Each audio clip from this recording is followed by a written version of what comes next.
Hey, what's up, guys? Welcome to Lawsplaining the Interwebs, a special edition. I'm your host, Nick Rekieta of Rekieta Law, and I have with me Ethan Van Sciver. Oh my gosh, and I can hear myself. That's terrible. Terrible. It's not so bad. How you doing? My name's Ethan. I'm from a channel called Comic Artist Pro Secrets. It's a pleasure to be here. It's great to be here. I've seen you before. You work out, you make the complicated legal issues simple, and we appreciate you for that. Thanks, man. Good work. I try to. Sometimes, people kind of wonder why things take multiple hours to explain. But that's because our system is such a ridiculous pile of garbage, to be frank. But yeah. Yes, and I must confess, I am not the most familiar with your work, although a lot of the people who watch my stuff tell me I need to be talking to you and following what you do. But I have been out of the comics industry for years. It's a whole bunch of reasons for that, but it's not like I don't like comics. I just haven't kept up with them. So from what I understand, let me just kind of lay out where I am, and then hopefully you can fill in, the remaining 9,000% of things that's in the gap. But you're a former DC Comics artist. Yeah. You worked on Green Lantern, maybe some other books. Flash, Batman, Wonder Woman, Superman, all of them. Oh, so Except small titles. Aquaman. Yeah, small titles. Not Aquaman. Never got there. That's fine. But and then recently, the reason that you came onto my radar at first was because you worked on Jawbreaker's Lost Souls with Zach, as I'll call him, if I understand that correctly. Well, it's sort of. Zach is a friend of mine. Diversity in Comics is a channel that he created. We used to have a Facebook group that we'd go back and forth and banter with politically.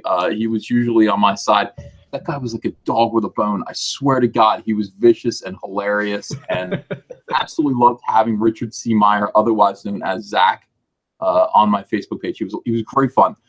He disappeared for a little while, but he used to do that. He'd be moody. He'd be pissed at me, and he would just disappear. And then one day, somebody said, "Hey, you got to listen to this YouTube channel. It's called Diversity in Comics." And I said, "Holy shit." And I listened to it, and it was just like, that's Richard. What is he doing? And I got in touch with him again and everything. He's like, "Oh, mate, this is just great, man." He's like, yeah, these videos. He's like, "This is doing terrific." And he was really happy about it because he was getting his point of view out to people who were listening to him. I mean, they were really listening to him instead of just telling him to F off, which is what happened usually on my Facebook page. And he was like, he's like, "Ethan, I'm making like $700 a month." He's like, "That is like my child support and then some." And I'm like, "Good for you." He's like, "If I can just push it a little bit and make it pay my rent, this is just wonderful." So I was like, "Oh, well, that's great, Richard. Good for you." And then I didn't know he was going to blow up into this cultural phenomenon. At this point, Diversity in Comics is Zach. He's the voice of this generation. He's the voice of Comicsgate. And he is one of the most important voices in comics, whether anyone likes it or not. I mean, that's the fact. So I knew him. He started to talk about doing his own comic. He said, "Would you do a cover for it? Would you do the cover?" And I said, yeah, I'll do the cover. Sure. So that's my extent of that. I'm not working on Jawbreakers, just doing the cover. And actually, I just started it. You want to see it? Yeah, absolutely. All right, here we go. We got the big monkey here. Can you see that? Yeah, that looks awesome. Head. I gotta finish this, but I'm working on like 6 different things at once. That's the life of a comic artist. Right, you seem like a busy guy. Plus, lots of live streaming and stuff because recently there's been, well, at least in my experience, recently there's been just a lot of buzz about what you guys are doing. Jawbreakers, of course, is a massive success, and then you launched the Cyberfrog Indiegogo as well, which was just blowing everything out of the water. How has that been with expectations and Well, I mean, look, I left DC Comics I was under severe harassment. When Trump was elected, I voted for him, and I was proud of voting for Trump. I enjoyed it. I pulled that little lever, and I was like, ha, awesome. I voted for Trump. I was so happy about it, so happy about it. So when he won, and I didn't think he was going to win, nobody thought he was going to win. When he won, I celebrated, and I let the industry know. I wore a hat. I wore my MAGA hat that was autographed by Donald Trump right on the bill. Was thrilled on Twitter. And that's when the industry, the entire comic book industry turned against me all at once. And began calling me a Nazi, and began digging through my social media to find evidence that I was a Nazi. And sure enough, they found some. Well, the real question I have is how many Jews have you personally gassed? Let's see. My 2 kids are Jewish. 2 of them, 2 out of 3 of them are Jewish. I haven't gassed them yet, but there have been times when I've been tempted. Right now, 0. Right now, 0. But listen, we're just one bad report card away. Right. Yeah, I mean, they can dig through your stuff and find anything about you. They can find something. It's kind of ironic, they found like being a Republican in comics. Honestly, they call you a Nazi. They call you a Nazi. I'm a JFK Republican. I'm like this close to being a Democrat. It's just the Democrats are crazy right now. Right. JFK Republican. I'm a far right winger to these people. Like, I'm an extremist. I'm the alt-right to these people. It is crazy. I'm pro-gay rights. I'm pretty much a liberal. To them, I'm a far right winger. They found, and they call me a Nazi. So they found a sketchbook that I did in 2007, and I had this brilliant idea in my head. They said, make sketchbooks. Make sketchbooks because you can sell them. And sketchbooks are just kind of printed, big, oversized kind of magazine pamphlets that you can sell at conventions for like $20. They cost $1 to print, and you could sell them for $20. Are you kidding me? Of course we're going to do those. Right. I decided mine were going to look like extremist political pamphlets. So I did one called Manifesto, and the letters were backwards in certain places. It was like mock turtle Russian, And then right. I did one called My Struggle. Okay. Now these dummies, first of all, sold out. All of them sold out. It's wonderful. On the front cover of My Struggle was Sinestro, who I changed, this Green Lantern villain. I changed him to look like Hitler. And I actually deliberately did that. And it was cool. Let me show you. Hold on a second. Yeah, absolutely. For those of you watching at home, I just poured myself a nice glass of Jameson because whiskey helps. Sorry, what was that? It's going to help. Look at this. So this is the Sinestro doll that they made out of I made Sinestro into Hitler, and they made a doll out of it. He fits with Barbie dolls. Okay, he works with Barbie dolls. He's the same size. You could see he's got the armband. You see he's got the armband there. He's got the fashy haircut and everything. Modeled it completely after my drawings. Look at that. It looks cool, dude. It's the first time his characters look cool. He looked like a goofball on the Super Friends. So listen, that's the thing. They didn't like that. And I put this guy on the front cover of my sketchbook. It said My Struggle on the top. A bunch of geniuses in comics ran My Struggle through the German translation in Google. And you know what it said? It said Mein Kampf. That's right. Bullseye. We found him. Nazi. And I had to explain to them. I said, I thought you guys were smarter than this. I really did. Yes, that is correct. My Struggle. And the joke was, of course, being a Republican in comics means that you get called a Nazi all the time. This sketchbook contained my struggle to become a comic book artist. It was my earliest artwork to my most recent artwork. And then, of course, Sinestro's on the front cover. And I made no secret about the fact that I was changing this character to look like Hitler, because it just added weight and fear to him. It made him scarier. It made him a more substantial villain. So it was a three-way kind of joke reference. But they didn't get it until Trump was elected. Then they got it. 10 years later, they got it. So the work you had to do to get them to get the joke is to get the least likely candidate on earth elected to the presidency. So. And that did it. That opened their eyes. They got blue-pilled. All of them got blue-pilled at once. And they began to absolutely persecute us. I mean, like, I gotta stop popping my piece. They began to absolutely persecute us. And follow us around and say, he's a Nazi. And there was Twitter stuff. Is he a Nazi? Is he? He's a Nazi. Now, I made a mistake. First of all, I was being chased around the internet. One guy was, I don't know, we had a 2-day argument on Facebook. And I said, you know what? Just fucking kill yourself. Uh-oh. Yeah. Okay. And the guy goes, I've been suicidal my whole life. How could you be so cruel? And I was like, oh my God, like, I'm sorry. You know, I'm a human being. I actually have feelings. I'm not an SJW. I'm a real person, you know? So I'm like, Right. are you okay? I didn't mean to hurt you, you know? He was so hurt that he screen capped all of this and spread it all around. And it was like, this Nazi told me to, you know, the suicidal person to go kill myself. And I was like, you know, like, you haven't heard like the Nicki Minaj song about, you know, go haters, go kill yourself. It's like, this is kind of in the, no, you told the guy to go kill himself. How dare you? So I said, I'm sorry. Big mistake. So I hadn't read, never apologized to these people. I had never read SJWs Always Lie, SJWs Always Double Down. Never read that book. Had no idea. I'm a normal human being. Apologized to these people. And of course, that meant that I'm admitting my guilt. And eventually they took this and hounded me at DC Comics until I had a conversation with DC. DC's like, what do you want to do? Do you want to close down your social media? Close down your Twitter? Close down your YouTube channel? I'd started a YouTube channel that October. If you'll do all that, maybe we can work this out. Your contract's coming to an end anyway. I said, I can't close down my social media. It's my sword and my shield against these people, and this is my reputation. I'm learning as we go. I'm learning how to deal with SJWs. I was unaware of how serious this culture war was, you know, unaware. I said, I'm going to finish up my contract. I said, how many more issues do I have to do? This was February of this year. And so we need you to do 5 more issues and then you can go.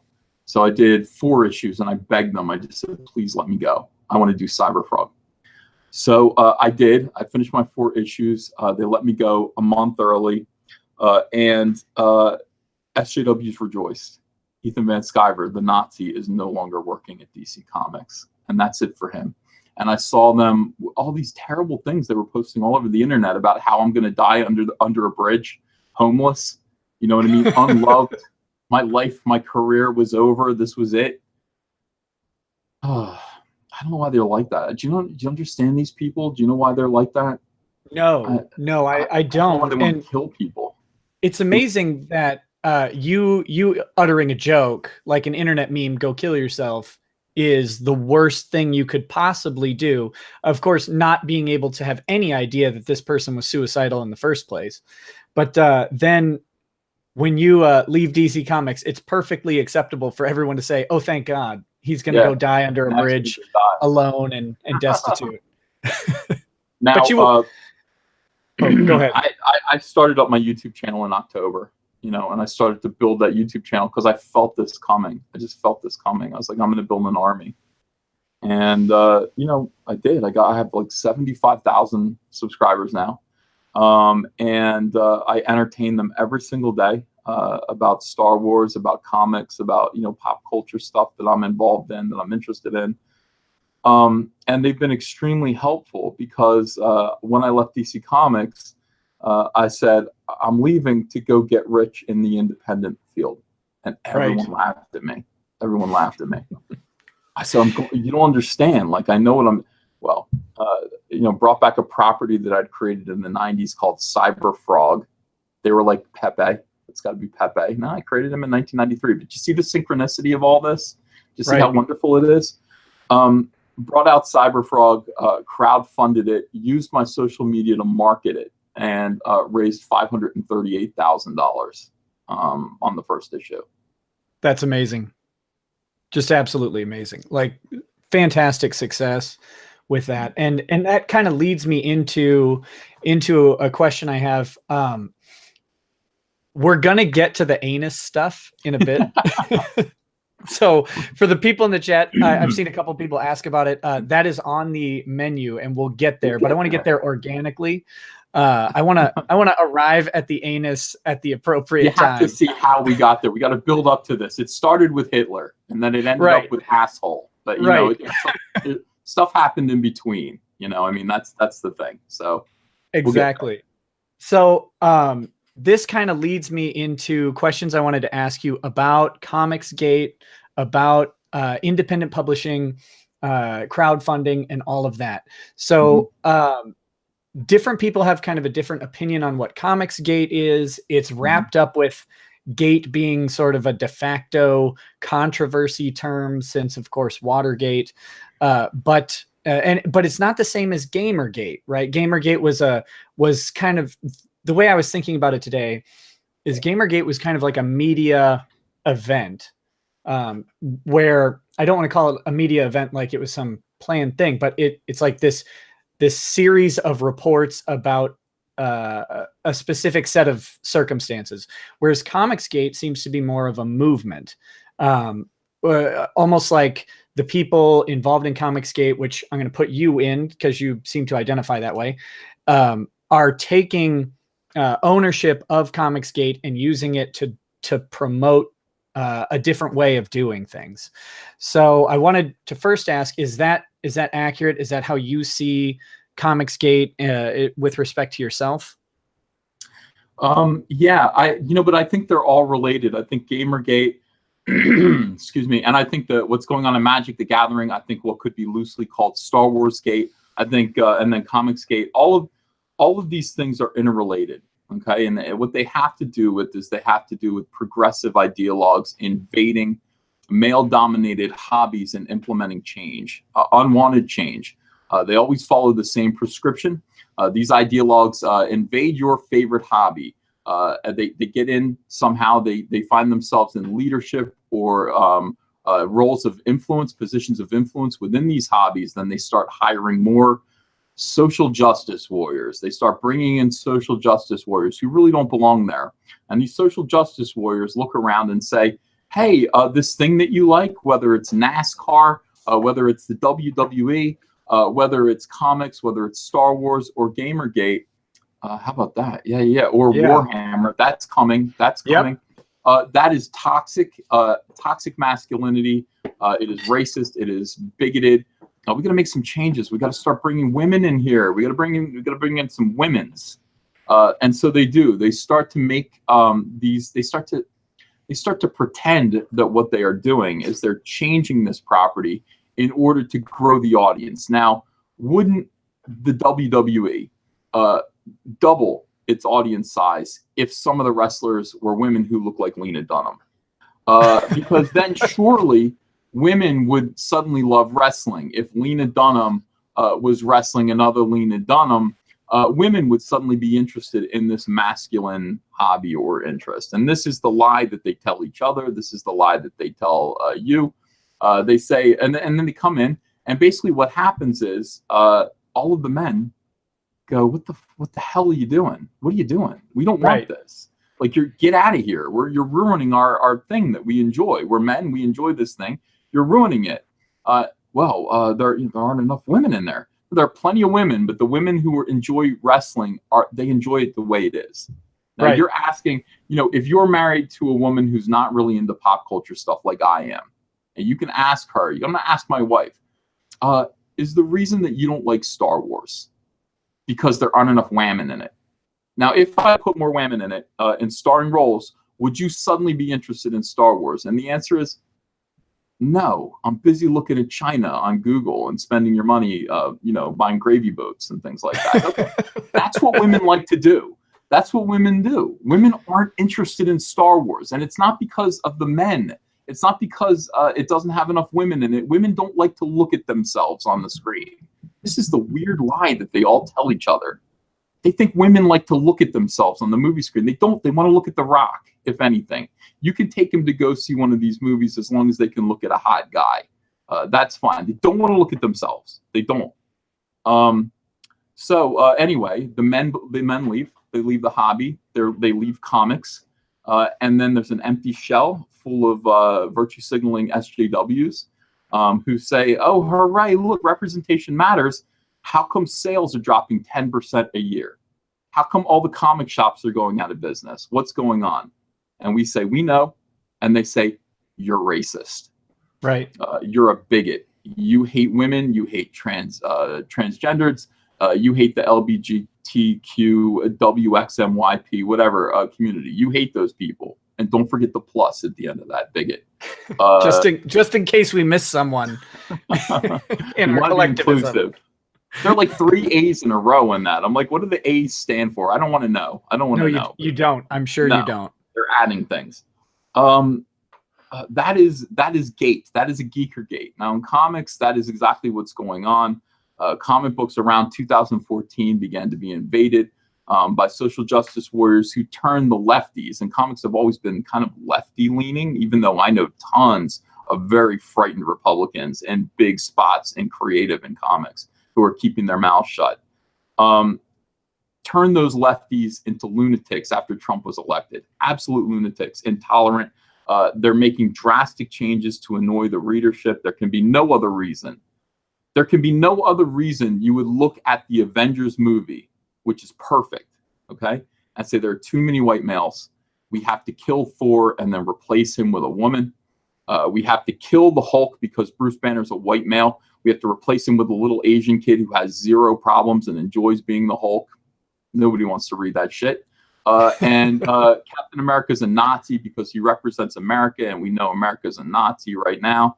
And et cetera, et cetera. All these changes. Hawkeye, kill Hawkeye. Hawkeye's a woman now. No, Hawkeye's still alive, but he's being cucked by this woman. She's better than him. She's Hawkeye too, but she's better than him. Et cetera, et cetera. Now, guys, these people are under the delusion that 40 to 50% of the audience is female. And it's just not. It's got to be closer to 10, 15%. Yeah. Absolutely. And that'd be, I think that's a generous percentage. That would be kind. And by the way, 10 or 15% like things the way they were. They were, you know, they like comics. What do you think how did they stumble into comics? They like things the way they were. So the comic book industry is collapsing. It's collapsing. I mean, that's it. 10%. We lost 10% of sales last year. We lost 6.8 so far this year. 50 stores went out of business last year. I don't know how many stores are going out of business this year. There's only 2,000 in the United States. We lost 50 last year. Yeah, this year. Oh, go ahead. It's going to be worse. It's going to be worse. My friend of mine is a retailer. He's sending out promotional items. He's calling up comic book stores. He's got a list of 100 of them. He calls them up to say, "Did you order our books? Is there anything that?" 15 out of those 100 this year, since the last time he called, had gone under. They can't sell this shit. They can't sell it. Yeah, when I used to buy comics, and to give you an idea of when I stopped buying comics, I have every issue of Spawn from 1 to 42. That's the good stuff.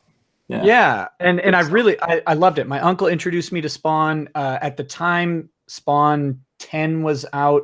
Image was a brand new company. I really liked Cyber Force and Wild Things, even though they had some weird crossover with some of the characters that were strikingly similar to each other. But either way, I never really read Savage Dragon, which I heard was kind of terrible, but I don't know. The early stuff is good. Yeah, and then I have the Image variant crossover series that they did. I'm trying to think what it was called, but that was pretty cool, where they had the two universes fight. But so we're talking, I stopped buying comics probably in the mid 90s. Yep. And at that time, I would go to a place called Schinders in Burnsville, Minnesota, and they had Schinders all over the Minneapolis, Twin Cities area. You could go pretty much to every couple suburbs would have their own. And now, like, they went out. I don't even know where you buy comics other than grocery stores, which of course are going to carry only the giant Marvel titles and the giant DC titles and nothing else. I don't even know where you would buy one anymore. I'm sure there's got to be 1 or 2 stores in the Twin Cities, but there aren't very many. But yeah, you can just, even from the outside, you can see the decline of the industry. And I think there's a lot to attribute to that, but certainly in the past couple years, it's involved everything. The gaming industry, of course, is going through the same thing. Where you've got we need more female representation in first-person shooters. It's like literally no one has ever cared about having a female first-person shooter character where you only see the gun when you're playing. But that's weird. That is weird. Well, you've got Battlefield V.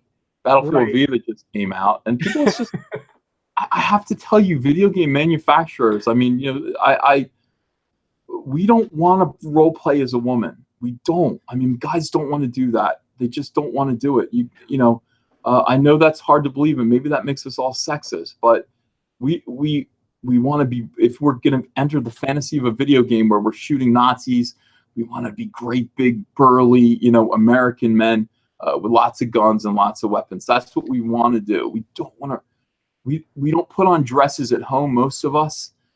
We don't wear our wives' makeup. We don't want to be women. We don't want to be women. We want to stay men.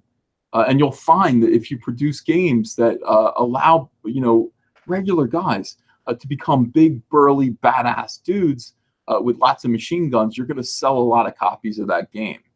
Battlefield V should have been an eye-opener for you.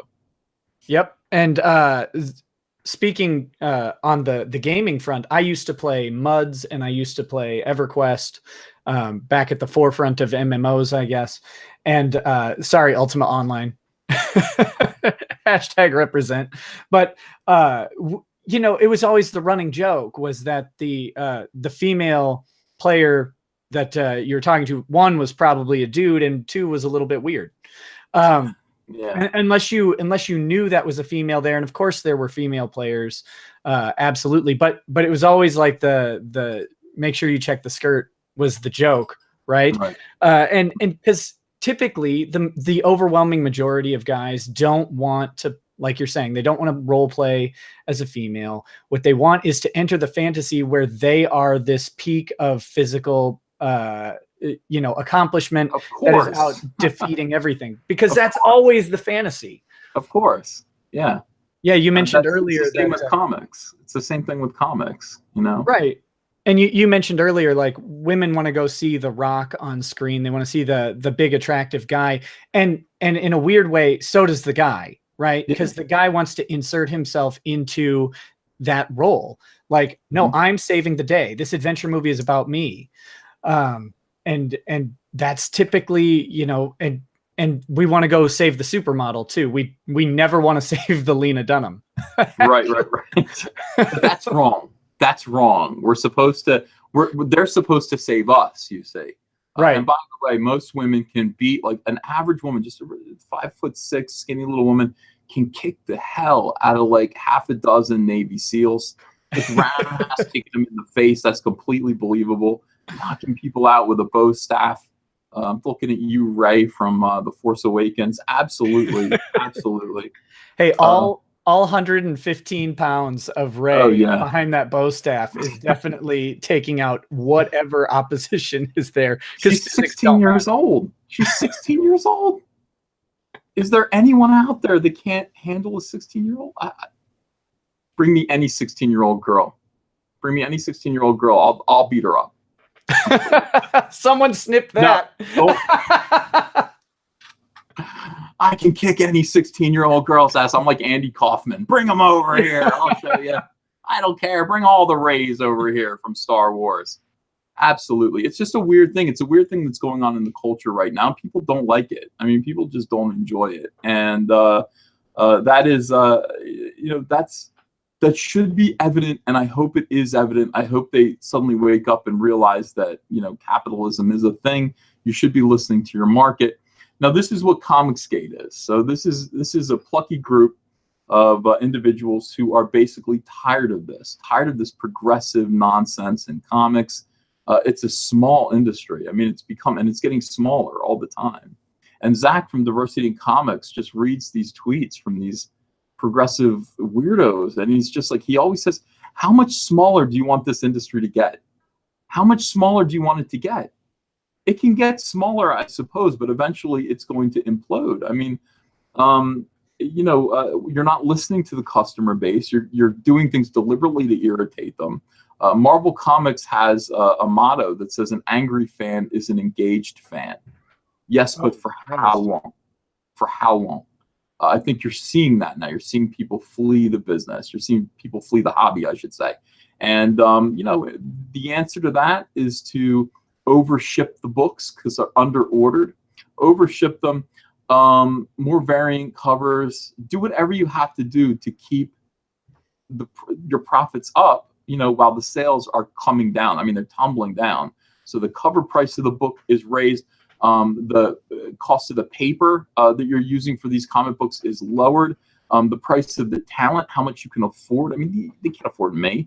They're affording people, like, they just find off a Tumblr, they're paying them slave wages to draw, the biggest characters in the world, because that's all they can do, because they're so addicted to their ideology, and they refuse to admit they're wrong.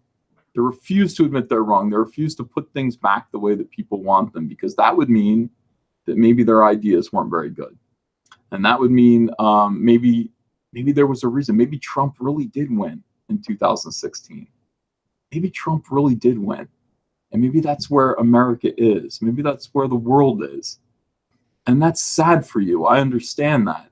But still, you are the steward of these characters that have existed for 75 years, some of them. You have to protect them. You have to take good care of them, and you're destroying them. So we rose up. Me, first Diversity in Comics, decided, we talked, he and I said, what if we did things differently? What if we decided to launch some comic books, crowdfund them, and we talk to fans differently than the way comic book professionals, these psychotics, talk to fans on Twitter, calling them Nazis, blocking them, telling them if they don't like it, don't buy it. Is that what you say? You say don't like it, don't buy it? What the hell? Like, what kind of business model is that? What is that?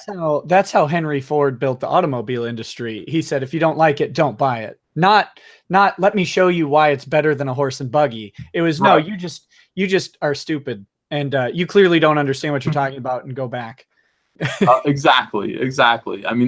That's not the way success has ever happened in the world. That's not the way innovation happens. That's not the way people get rich.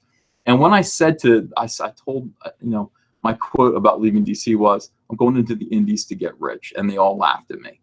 And then we followed this model. We followed this plan. Be kind to the audience. Be kind to the audience. Use your social media only to promote your comic book. Talk about your comics. Talk about your ideas. Leave your politics out of it. Leave your politics out of it. You don't have to announce that you hate Trump or that you love Trump. Leave it out. You're killing 50% of your potential audience there by doing that. Just be kind, solicitous of your audience. Show them artwork. Talk about your work, and then put it up there for them to buy, and let them know about it. Let them know about it every single day. Well, Zach went first. He raised $360,000. This guy's never written a comic book in his life. Never written a comic book in his life. He found John Malin, who had been kind of exorcised from Marvel Comics for speaking his mind about SJWs, for talking about how his editor actually tweeted out the night of the election, if you vote for Trump, we'll remember who you are. That got him fired from Marvel. So he's free. Zach hired him, brought him on. He's now part of Comicsgate. He illustrated Jawbreakers. He's now illustrating his own book called Graveyard Shift. I got to remember these comics. I'm promoting these every single day. Graveyard Shift, John Malin's new book. It did really well. I launched Cyberfrog, and I remember being with my wife when we launched the campaign and just asking for $8,000, just being like, all we need is really $8,000. We can throw the rest of the money together and probably make a profit on Amazon or something like that. So, keep our fingers crossed. We made $8,000 in 3 minutes and blew through $94,000 in the first day, first 24 hours, eventually landing on well over $500,000, and then cut it off. Everyone's shocked and everyone's scared. And that's what's going on right now. If you look on Twitter, you will see now more than ever. This is just a handful of guys. We're just a few people that have basically defied the way the comic book industry, the mainstream comic book industry, is marketing these comic books and these characters. Defied their method of doing things. Said, no, we're going to do things differently. We're not like these people. We're not SJWs. Some of us are even Republicans. Some of us are conservatives. We got a few liberals over here too, but we're not SJWs. We're not going to mistreat you. These books will not be overtly political. They're just going to be a good escapist fun. You're going to have a good time when you read these books. Boom, $500,000. Overall, between the handful of creators that we have supported, and I have shown on my YouTube channel, I have a show called Comicsgate Live that I do every single night on Comic Artist Pro Secrets. We have raised $1.6 million to date in 4 months. In 4 months, with just a handful of creators.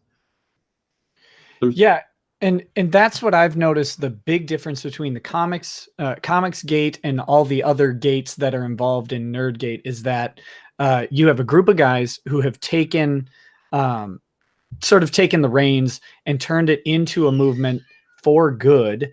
And good in this sense is the objective good of making profit, creating stuff that people want to give money to.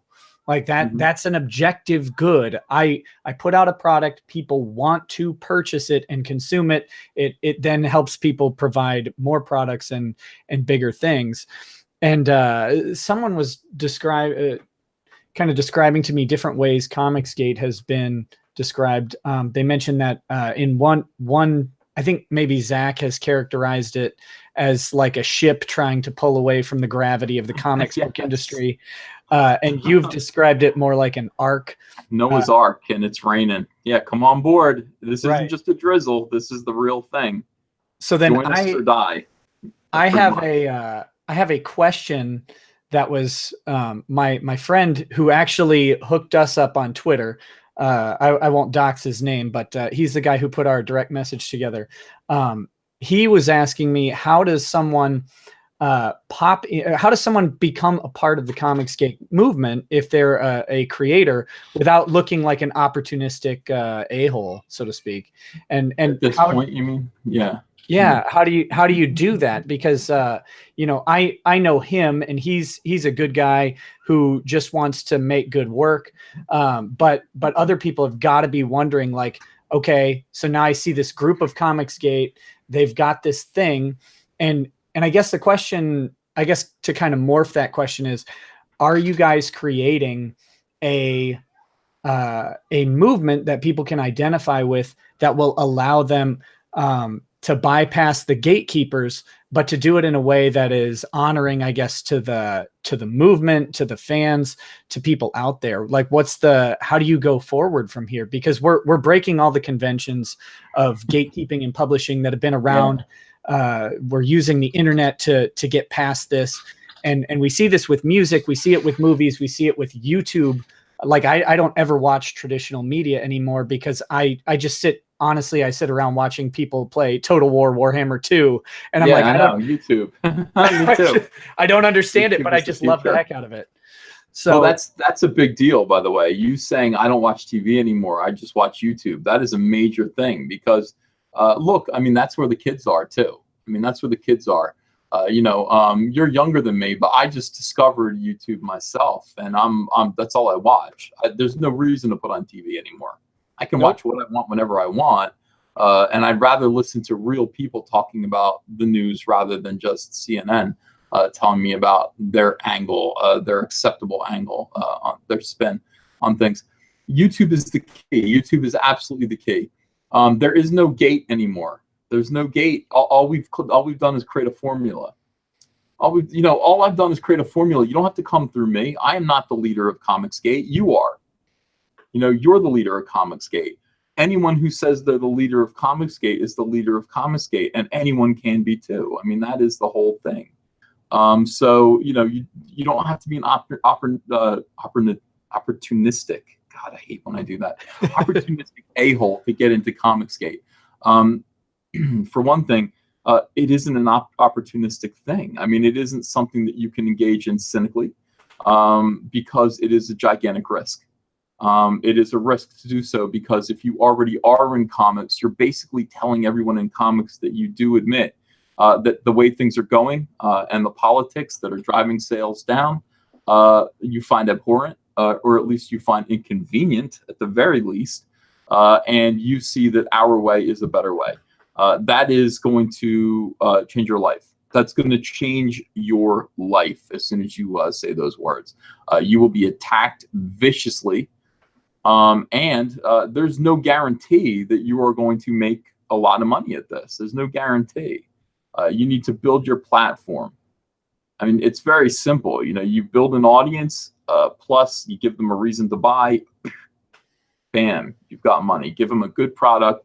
First, you need to build your platform. So go on YouTube, build your YouTube audience, build a fan base, provide them with something that they enjoy, something that they love, something that they have fun with.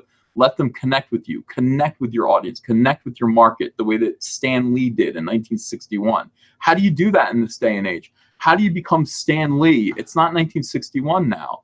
How do you do that? YouTube, social media, but I mean specifically YouTube. That's how to connect with your audience. That's how to become Stan Lee. So it's very, very important that you do that. You have to put the work in. You have to prepare for it. The shortcut is to come on my show. I've only got 10 slots per night. You know, it's like it's already loaded with Comicsgaters that are like, hey, how you doing? You know, so, but I mean, you know, still build your audience, work at it, and then create your project and get ready to go. Get ready to go indie. I feel that comic book industry, I don't think Marvel has too much longer to go. Marvel Comics. And once Marvel goes, you know, the rest of the comic industry is going to get sucked into the hole that they leave behind. That is inevitable. Those are my beliefs. And that drives people absolutely insane because of what we're doing, because of the fact that Cyberfrog didn't fail, that it didn't flop, that it made more than these people will make in the next 5 years. I am being persecuted by the comic book industry that insists. I mean, Comicsgate consists of maybe 20, 25 guys who are out here just trying to sell their own comics, who have, certainly they have a conservative point of view of varying success levels. I mean, we have a 21-year-old kid who launched his first comic book and raised $15,000. That's a big deal. I mean, my first comic book paid me $500 and it didn't even pay me. I got gypped out of the $500. That's reality. That's independent comics. This kid made 15 grand by saying, I'm Comicsgate, the leader of Comicsgate, and you can be too. $15,000. Again, that's more than most even professionals make in an issue. So it's a substantial opportunity. But the cost for it is you're going to be called a Nazi. You're going to be called a bigot. You're going to be called you hate women. You hate trans. You know, right now, I think I am the biggest villain in comics, and I don't even know why. I talked to my wife about it. I'm like, what did I do? And she's like, you're scaring the hell out of everybody. You're scaring everybody. You're scaring everybody because if you're right, and you appear to be right, it means the end is nigh. You know, the end is nigh. And she's like, you know. What blows my mind is that they don't see it coming, or at least they don't even see the risk. All of these it's inevitable. Right. They think that that they're going to stay, that the old model will last forever because it's always been, is how I look at this. It's book publishing. And I think to comics credit, self-publishing books hasn't had the success stories that Comicsgate has had. Self-publishing, and probably because of how old it is. The idea that you could self-publish ebooks and stuff. Sure, some people are successful, but there hasn't been a controversy to kind of tie to it. There hasn't been a news generator or a buzz generator. But Comicsgate, yeah, you guys have just made these successes that have blown the industry away. It's this beautiful. From them. They called us Comicsgate as a slur, and we made it into something good. You know, they meant to demonize us and say you're a scandalous slur. You're Comicsgate. You're just like Watergate and Gamergate. And we said, well, if we call ourselves the beautiful rainbow people, you're just going to keep calling us Comicsgate. You can't relabel yourself. It's about what the word ends up meaning. In 2014, these people were all calling themselves SJWs. They were all like, we're social justice warriors. The problem is you're you. So whatever it is that you call yourself, that word is going to become a bad word. You know what I mean? Your SJWs, now they're like, stop calling us SJWs. It's not right. It's a slur. You guys started it. Now you can call us Comicsgate, and we're going to adopt it, and we're going to behave ourselves the way that we behave ourselves. Our ideas are going to be proven to work.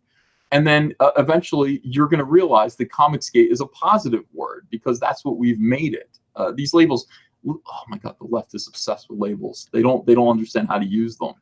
They don't understand. It's like, okay, it doesn't matter what you call us. You know, it doesn't matter. We are inherently a good that is saving a lot of people. My goal, people are like, what do you want to do?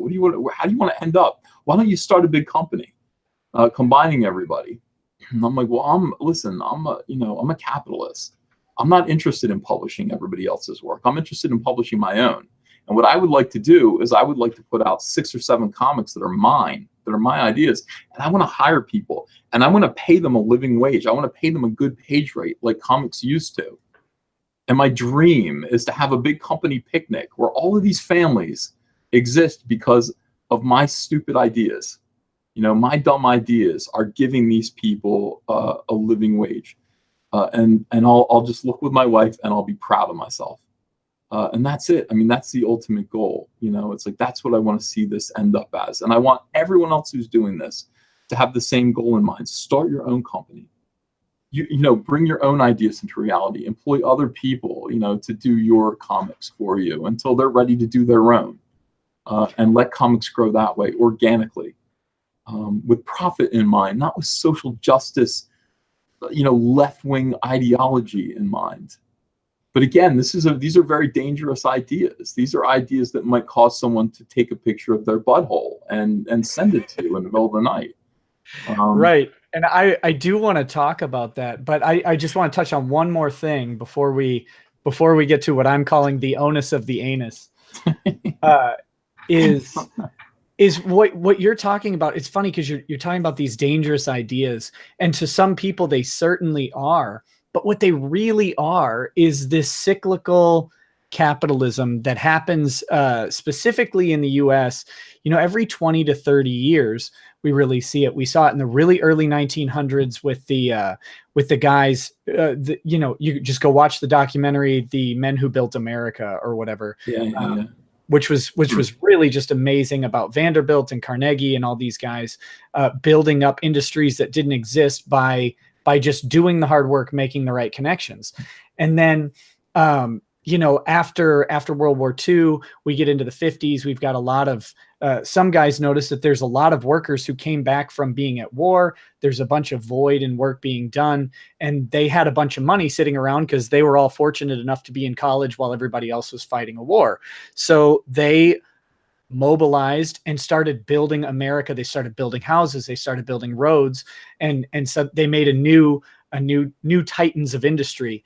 Mm-hmm. Then we had you know, the tech revolution. Then we had the .com revolution, and now I think we're ripe for this new thing.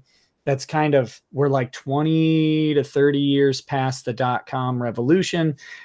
We've got this opportunity where, because of the .com stuff, we've built this ability for the new titans, the new capitalists, to come out with somehow, in today's day and age, having a measure of freedom to act because of how the internet works, and build something that's going to blow away all of these conventions and allow the difference between good capitalism and great capitalism. And what I think you're describing is the great capitalist. Like, the good capitalist makes himself rich. The great capitalist creates the opportunity for those around him to be rich, right? Like, that's right. How I see that. That's what you see with these guys in the past. That's what you see with Bill Gates. That's what you see with Steve Jobs. That's what you see with people who make the circle of people around them into successes along with themselves. But because of that, because of the danger of just wanting to find a way to get products into the hands of people who want it, and to, at the same time, pay people good money to do good work, you have become so dangerous that people are sending you pictures of gaping voids over the internet.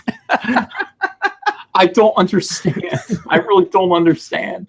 I look at this stuff. I mean, fortunately, I think the last year of abuse, of SJW abuse, has hardened me to this. I find my skin is suitably thick. I think God did that to me on purpose. I'm ready for this now. I don't respond to this stuff for the most part.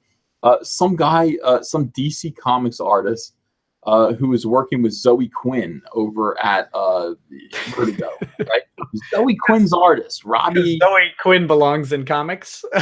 Somehow she's in comics. I don't, okay. But this is how it works. I mean, DC Comics has been relatively soy-free, but I don't want to name names. They let a few editors in who were completely and totally SJW. And that is like leaving the door open overnight for the raccoons to come in. I mean, essentially, that's what's going to happen. SJWs come pouring in, and suddenly you're hiring Zoe Quinn, of all people, Zoe Quinn, and she brings in this guy Robbie Rodriguez. I don't know who he is. I don't know these people. These people. I don't know who the fuck you are. I don't know any of you. Honestly, these people who are like, I know Ethan. He's blah, blah. I don't know you. These people, they think about me day and night. And this guy, he got so upset over Comicsgate. God bless him. He sent me a couple of pictures of his asshole on Twitter.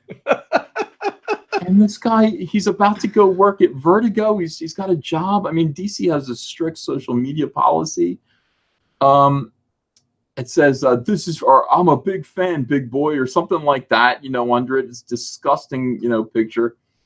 And two of them, I think there were two pictures. I was shocked. I didn't know we looked like that down there. I had no idea. I never want to do that again.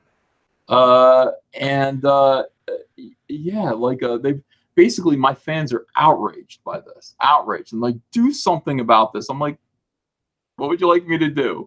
I can report it to DC Comics, but so could you. It's like people like sue. You have a legal case here. This is sexual harassment.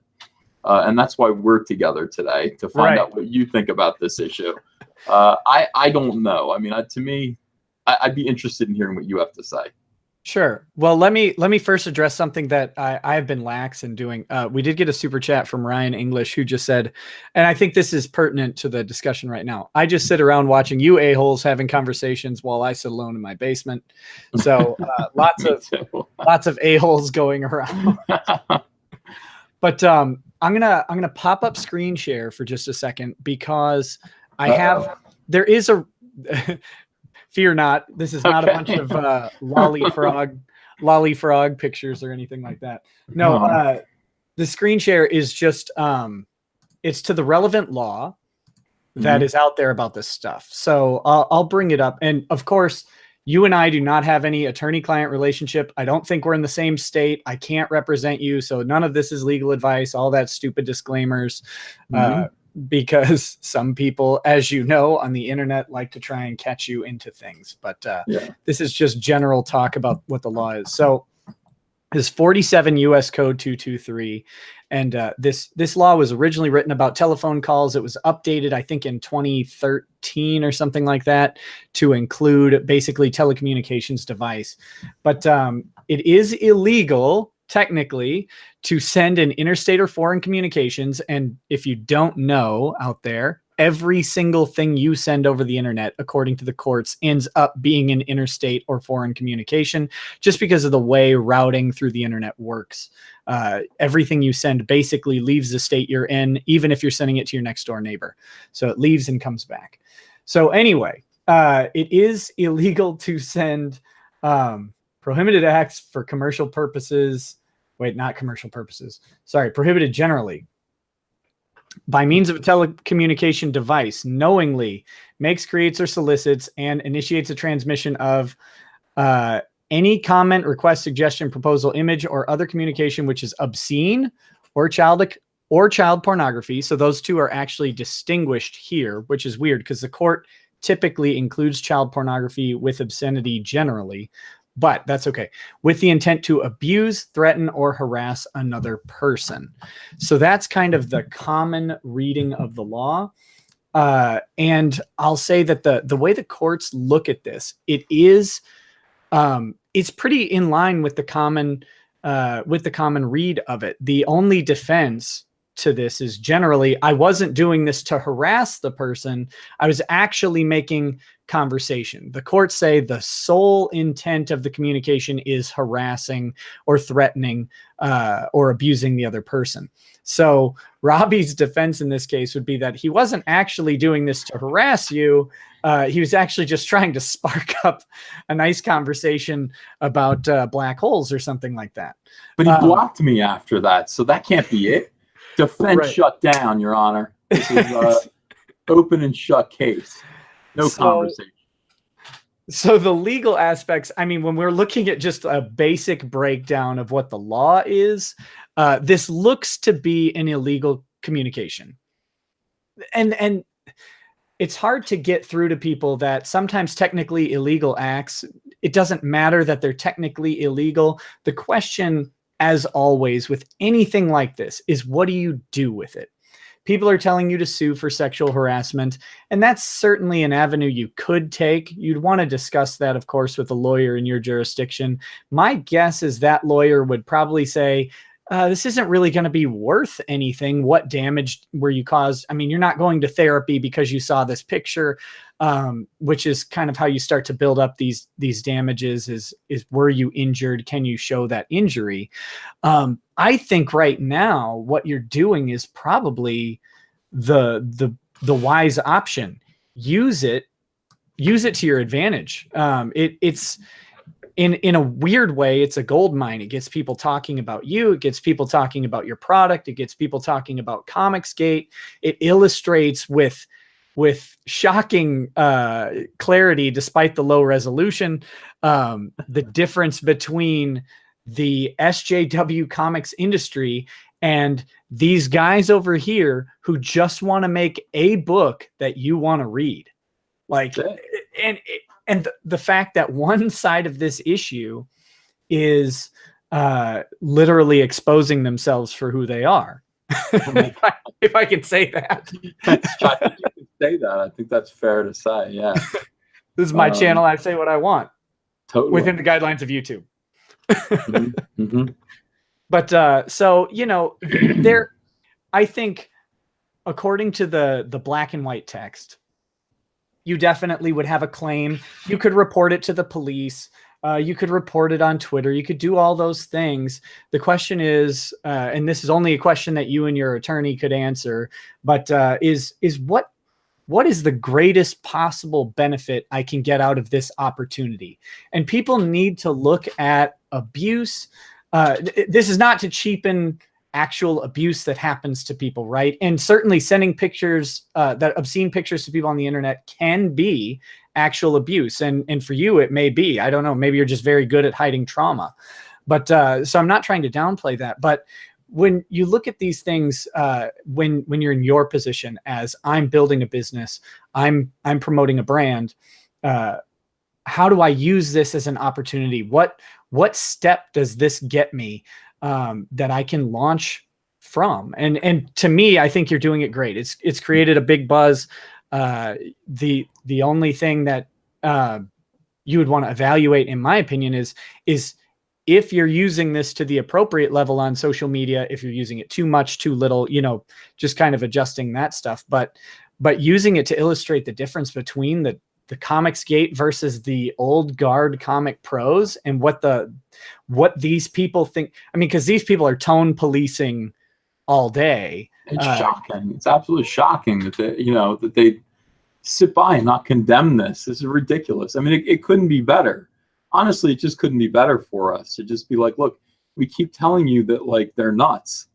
We keep telling you they're crazy. We keep telling you they're assholes. Here we go. Here's proof.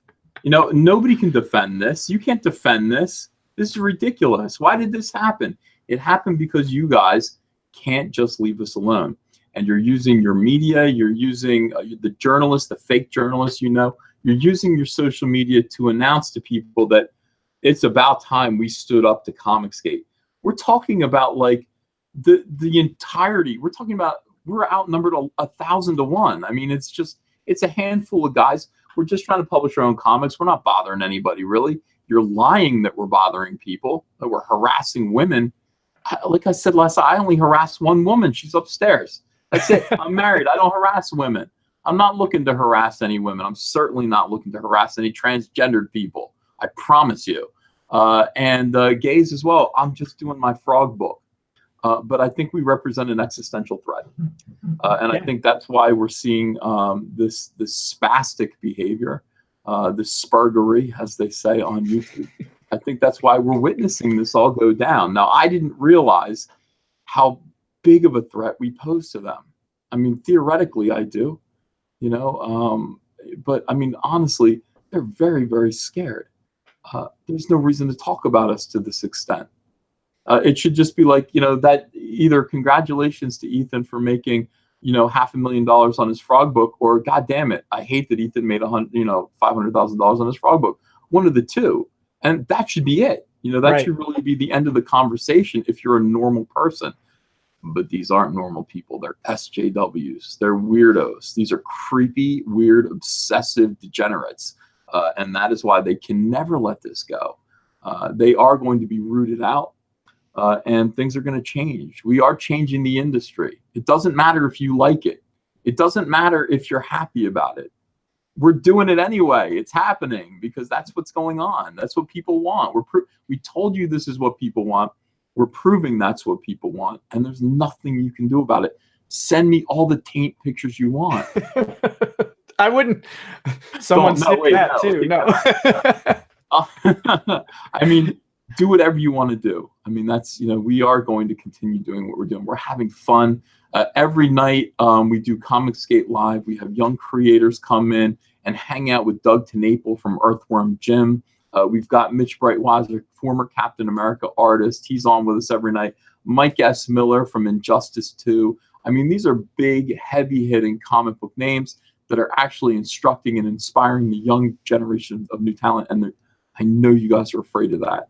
I know you guys are just like, man, if Comicsgate gets the next generation of young talent, we're extinct. And we are getting them. We're getting the next generation of young talent because we can offer them $15,000 to do one comic book. They're going to come our way. So that's what's going on right now, man. It is Comicsgate. You're going to read all kinds of crazy articles about us, all kinds of articles about they're going to use the word harassment over and over again when we are clearly, manifestly, obviously, and with proof, the ones who are being harassed and not the harassers. And yet, all we can do is just see where this is going to go. But it is definitely weird. It's unsafe to go anywhere. I mean, you look at Jeremy Hambley, the quartering, right? Getting assaulted outside of a bar at a convention he was going to. These people take this so seriously, so very, very seriously. It's a war that has to be fought, but I mean, we have to be very, very careful about it. So if you are a comic book creator that's listening, you want to join Comicsgate, drop me a note. Let me see your work. If it's good, we'll promote you. We'll help you do well. If it's bad, I'll polite to you anyway. I'll just take another couple of years of practice. But I really am excited for this. I'm excited for the future. I'm excited for my next project, Rainbow Brute, which is going to do everything. It's going to take the SJW entertainment, feminized entertainment media, and spin it on its head. Rainbow Brute is the story of, I'm going to take all of these 80s properties, these girl properties, just the same way women invade male properties, males are going to invade women's properties. No. Rainbow Bright will become Rainbow Brute. My Little Pony is my girthy stallion. We're going to have the Munchie Cheese, the Care Bears, Strawberry Shortcake. Strawberry Shortcake are the best. Those girls are hot like women. They dress in like hot clothes and they feed men cake all day long. That's all they do. They feed cakes. So if you're Rainbow Brute, the fairy barbarian, just kicking back, being fed pineapple upside down cake, that's my dream come true. This is what we're going to do, the Cabbage Patch Kids. And I'm going to tell you something. Rainbow Brute is actually going to succeed because it's not going to be done with cynicism and hatred. It's going to be done lightheartedly and fun and with an eye to entertain an audience. And I'm going to politely ask people to support it October 1st when the Indiegogo campaign launches. And I think it's going to do very, very well. In fact, I think it's going to beat Cyberfrog. So keep an eye out for that. I'm sorry, SJWs. We're here to stay. We're only growing from here. We're only growing from here. You guys are going to be very, very upset if you don't learn to get along with us. That's great. That's fantastic. I love that idea. I got a super chat from GRP Poll who says Caesar don't ask for the taint in all caps. And they call me Caesar now. They're my centurion. They're like, protect Caesar, hail Caesar. I'm the, I don't know. So, they're great. So bringing real quick some, I guess, back to some legal focus. Let's focus back on me here for a second. I'm gonna chew gum because my mouth is getting dry from talking. I hope you don't mind. I'm not being rude. No. Chew gum, drink whiskey, do whatever you need. All right. What my question, I guess, is what does what does Comicsgate become? Have you guys have, without disclosing any secrets, but you mentioned that you're not out to publish other people's work. Like that's not your job, but you do mention promoting work. So Yeah. is there some future where Comicsgate becomes a different approach to the industry where, and hear me out, I've been just kind of thinking about this throughout the day, so this is very unrefined, but is Comicsgate the proper vehicle to be like maybe some nonprofit hub where independent creators come, they catch some information on how to get promoted, on how to go about following the formula that you mentioned, which is obviously build a platform, be kind, promote your product relentlessly but politely, and offer something the audience wants, but then also, helps connect indie creators with indie publishers or even with major publishers. Like, how do people go from, I've got an idea that I can go on Indiegogo and make $30,000 with, but after that, once I fund this thing, I have no idea who I talk to. I have no idea who prints my book. I have no idea how to do this. Is Comicsgate the vehicle for that? Does someone else need to build that? What are your thoughts? Have you guys even had a discussion about this? Like what? Well, I mean, you can certainly use the direct market. Now, getting your book out there the first time, funding that first comic book is a big deal. It's hard for some people. Working at Image Comics, you need to have at least $2,500 startup cash for your first issue per issue. That's how Image works. Image Comics is a nonprofit. Now, they're a nonprofit publisher. You go there, you say, "Here's my book. Here's $25 or $2,500 per issue," and I'm supposed to get the profits after that. And there usually aren't profits, not in this day and age. I think with our model, you do have the opportunity to raise enough money to put your first book out. There's no reason, by the way, we're still thinking in terms of, you and I right now are thinking in terms of doing monthly comic books and doing them the way they've always been. And I reject that model for myself. That's not what I'm going to do. I think that's dead. I think periodicals are dead. I think that J.K. Rowling is the way to go. I think the Twilight books, and all of that is how to do it. Each comic book release should be a major event. They should be thicker than a normal comic book. That way you can crowdfund 2 of them a year and make great salary. Just do 2 of them a year. Put out the new book. Put out the new Cyberfrog. This one's called Blood Honey. The next one's called Wrecked Planet. They all go together. You can read them in a row, just like the Harry Potter novels. But individually, they're separate novels. You only need to read one of them, really. You don't need to read them all. And do it that way, rather than doing Cyberfrog number 1 next month, Cyberfrog number 2 next month, Cyberfrog number 3. People get lost. People miss the gravy train that way. They didn't start at the beginning. Then coming on board with Cyberfrog number 7, they're lost. Put them out in books. Put them out 2 a year. Crowdfund each one of them. And then after it's finished, go ahead and put them on Amazon.com. Just continue to make profit that way. That's kind of the model I'm looking at right now. How long will it last? I don't really know. I'm not, at this point, it's doing well enough as our audience grows. Now, Cyberfrog ended, after 2 months of crowdfunding, and the demand for it for people who are now joining Comicsgate is so great that I have to reopen it again this Wednesday. And it's been closed. It was meant to be closed. I'm getting hundreds of messages from people who are just like, how do I get it? How do I get Cyberfrog? I missed out. So this Wednesday, I'm reopening a brand new Cyberfrog Blood Honey campaign with a variant cover, which means it's going to be a brand new cover. Everything else is going to be the same. $25 for the comic book, the graphic novel, and then $50 for that, plus the Ashcan prequel and a whole lot of extras that came along with the campaign: stickers, trading cards, a bookmark, an extra Ashcan with a re-release of an old Cyberfrog story that's been colored. It's going to be a pretty nice package for $50. We're gonna open that up Wednesday. And by the way, you have to do this. Whenever we run a campaign, SJW shut up for a long time. They don't attack us until the campaigns are over. They realize that Comicsgate has hitched these people up like farm animals to plows. We learned how to monetize SJWs. When they send us pictures of their assholes, people get annoyed. They want to find out about us. They realize that we didn't deserve to get those pictures sent to us. They like us, and then they support us. And that's why we're growing so quickly.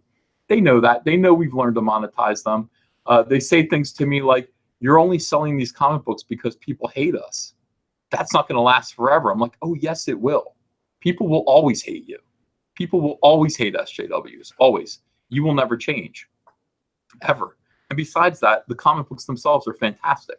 They're awesome. People will always want to buy them anyway. You know, of course, when we put these things out, they're going to shush a little bit for a little while. We want them to do that. We want them to kind of calm down for a while and stop with all the weirdo articles, the weirdo accusations. They sent Darwin Cook's widow after us this week. Did you hear about this? No, I haven't heard Looney about it. Tunes. I'm with we're doing a Comicsgate live chat with Billy Tucci, who is, you know who Darwin Cook is. Darwin Cook's a famous, beloved DC Comics artist.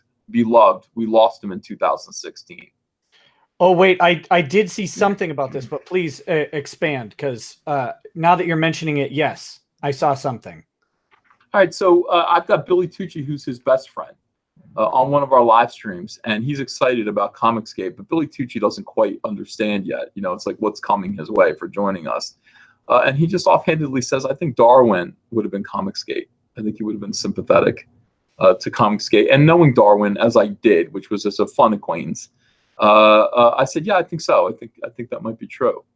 Darwin's widow was informed of this moment and went off on Twitter, just absolutely off on Twitter, yelling at people, calling comic skaters idiots and racists and all this stuff.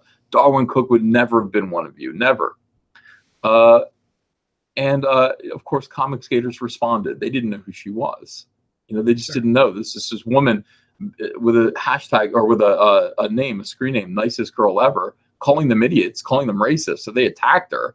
And she turns to me, of course, takes that opportunity to say, tell them to stop. These are your people. Tell them to stop. And I'm just like, you know, mute them. What do you mean? Mute these people. I'm not Moses. I can't stand up here and tell everyone and tell the internet to stop. I don't have power to tell the internet to stop. You called a lot of people that you don't know names. And of course, that was this whole situation. They were hoping I would yell at her. I treated her with grace and love. They were hoping I'd yell at her, but it doesn't really matter. They used it anyway. I mean, they're weaponizing the widow of one of the most beloved comic book icons of all time against Comicsgate. These people are insane. They're literally insane. There is no depth to which they will not sink. And knowing that, like, you never know. I mean, they've got more stunts than Evel Knievel. I don't know where they're coming from at any given point. I never knew they would do this to us. I never knew that. It just seems so low class. It seems so cruel and so awful. And I should have known. By any means necessary, I think is the SJW clarion call, right? Like that's been since that what is it, that professor, I can't remember her name, it's not important, but yeah, that by any means necessary sort of mentality is, you know, one day it's an anus, the next day it's a widow, another day it's a Nazi accusation, or you know, the next day I'm sure, and I hate to prepare you for this, but I'm sure at some point it's going to be your kids, if it hasn't already been. What kills me, though, in talking to you is that you're the first comic professional that I've met who is not also a legal expert. Oh, telling you things like that's not true. This is my dad's a lawyer, but I don't, you know, I don't know anything about the law, and I'm happy. I don't know anything about medicine. I'm happy to shut my mouth and listen. No, you know. I've just had before I was summarily blocked, interactions with a certain legal professional named Jamal. Yeah. I knew it. That guy's so dumb. Oh, he's fantastic. I wish he wouldn't have blocked me. It was so much content. Because everything he said got his own ideas.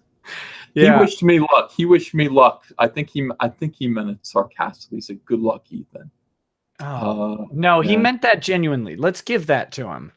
Did he mean that genuinely? Then thank you, Jamal, because I have had good luck since you wished me good luck. Things have been pretty good. Things have been all right. In before he takes credit for your success. I thank him for that. Yeah, I know. I'm not. I've seen these guys, but this is how they treat the world. I mean, they understand everything. They understand. I mean, a common sense. It doesn't. They argue it away, and in every conversation I've had with these SJW comic pros, I'm just like, never have kids. I don't know what else to say. I'm just like, I can't understand why you don't know how basic things work and what. Yeah. So I love that. I love the idea of Jamal actually arguing with you. I think that's terrific about the law. Well, actually. And he's not the only one. I mean, he was the most vocal, but it was just stunning to me because I stopped following anything involving the comics industry back in the mid 90s. And so then when I did an interview with Diversity in Comics is when I kind of got brought back into this sort of thing. And all I did was a basic analysis of what was going on with the Jawbreakers book. Like you had Mark Waid, of course, contacting the publisher, Arctic Press, I think it was Antarctic Press. Antarctic Press, yeah. You had that, and like it or not, there are legal issues with what happened. Whether or not you can profitably prevail at trial is one thing, but what they did as a legal principle, or what Mark Waid did, is very, very questionable. So I point that out. I point out that there was a closed Facebook group of comic shop owners who were talking kind of behind the scenes. And it's like, well, this kind of looks like a conspiracy to limit commercial activity, which has been illegal since, I don't know, 1880, something like that. And so pointing these things out, and then suddenly out of the woodwork, I get comic illustrators and writers from these major companies telling me that no, their understanding of extremely complex legal questions is better summed up with like the first words of a Wikipedia article or a Ken White rant that they read that applied to something completely different, like RICO or something like that. It's like, what do you guys? Do I come in here and tell you how to sell comics? I mean, maybe I should. Maybe you should at this point, because I'd probably tell them to follow the model that you're promoting anyway. That's funny though, because it's just like they sit there and they talk about these things. Like they meet up in private little chats and private rooms, all of them, and conspire. And they know about this. They'll talk about what you said. And it's not necessarily something that Jamal came up with. It's something that they all came up with as a group, and Jamal mouthed at you. Right. And that's the problem. These guys conspire together to do stupid things. They plan, how can we stop Comicsgate? And that's why it all happens at once. Right now, we're going through a wave of SJW swarming. And I'm telling my friends this. I'm just like, guys, hunker down. This is a wave. It's going to end. It's going to end. And it's probably going to end when Cyberfrog gets back up on Wednesday. I promise you. It will probably end on Wednesday. But it's going to end. But that's what happens. And they sit there and they plan. They're like, okay, this media outlet is going to say this. This media outlet's going to say this. They have friends everywhere that are willing to do that. I mean, I'm afraid to Google my name right now. I'm sure there's 6 or 7 articles calling me whatever the hell. I mean, it's awful. It's truly awful. It's true. These people are truly awful that they just casually play with your reputation. And for what? Absolutely. Because I'm trying to go away on my own and do my own comic book because I've been chased off of mainstream comics where I've been for 20 years making DC Comics tons of money. I mean, DC Comics never had a complaint about me. I've never lost them money on a project before. I've always made them tons of money. But I mean, it's just they're being harassed so badly by these weirdos, so badly that it just becomes like, hey, maybe you should nuke your social media. No, I'll just go away. I'll come back when things settle down. It's like that's who these people are. They're detrimental to society. They're detrimental to business. I always tell people who run businesses never hire an SJW ever. How do they know? How do you know? How do you know what an SJW is? Go to their social media, see if they have Punch a Nazi, see if they talk about, you know, things like, what are some SJW phrases? My brain is blank right now, but you know. Oh, I mean, the punching a Nazi is the biggest That's the big one. Just, I think you can go to lunch with them, right? Like that, you could go to social media. Of course, you could take them to lunch and just see where the topic goes. If their first thing they bring up is politics, run, Yeah. run. And even if you agree with their politics, run. I mean, you know, there are tons of people in my life who share similar politics with me, but they talk about them constantly. And it's like, can we talk about literally anything else? And I'm a political guy and have been for years, but it's like, can we just like talk about what's for dinner or our kids or anything? Right. Yeah. Like, I've got a quick super chat from Ben Cheevers. He says, late again, best guest you could ever have, Nick. Mark Waid is a child. He has absolutely no honor. Thanks for everything, Uncle Ethan. Thank you. Thank you. And I wanted to talk to you on a more personal level. You mentioned you have 3 kids, and you said you're older than me, but I have 5 kids, so that makes me older than you. In mileage. Yeah. But more worn out, so to speak. But no, I of course have a much smaller social media presence than you do, but still subject to similar sort of criticisms because I'm pretty vocal about some things. Although interestingly, I've tried to limit, especially in the past 4 or 5 years, my social media to commenting about what the law says rather than what I think it should be. But even so, because of some of the topics I've covered and people I talk to, I get some of the heat. Are you concerned with what your kids are going to see when they Google EVS, you know, as they get older? Like, well, I've got a 19-year-old who's certainly aware of this. And he just goes, he came home and goes, Dad, did you tell somebody to kill themselves today? And I go, not today. Well, I mean, it was the day that it happened. And I went, yeah. He goes, that's my old man. And he walks out. I mean, so he's fully aware. He grew up with me. And I couldn't believe when he's like, that's my old man, back into his car. I mean, yeah, I worry about it a little bit. See, that's the thing about this. That's the evil of this. They do have the power to do this.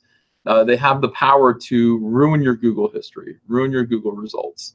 And damn them for that. You know, seriously, damn them for that. How dare you? Like all this for the privilege of what? Drawing comic books? For working in the comic book industry? I've got to have my Google, you know, results destroyed in the most ridiculous and heinous way possible. How dare you? Like, you all deserve to go to jail for that. That's a hateful, awful thing. It's unfair. It's absolutely inhumane. And we could go on and on about it, but I can't cry about it. You know, it's like, that's not who I am. I'm not going to sit here and moan it. I chose a long time ago to speak my mind. I chose to stand up for myself. I knew that these people were wrong. I knew that these people were sick. I knew that these people, many of them, were evil. And I wish to separate myself from them. I always have. I've always wanted to isolate myself from the comic book industry and still work in comics. I don't like these people. And so they say, well, your peers don't respect you.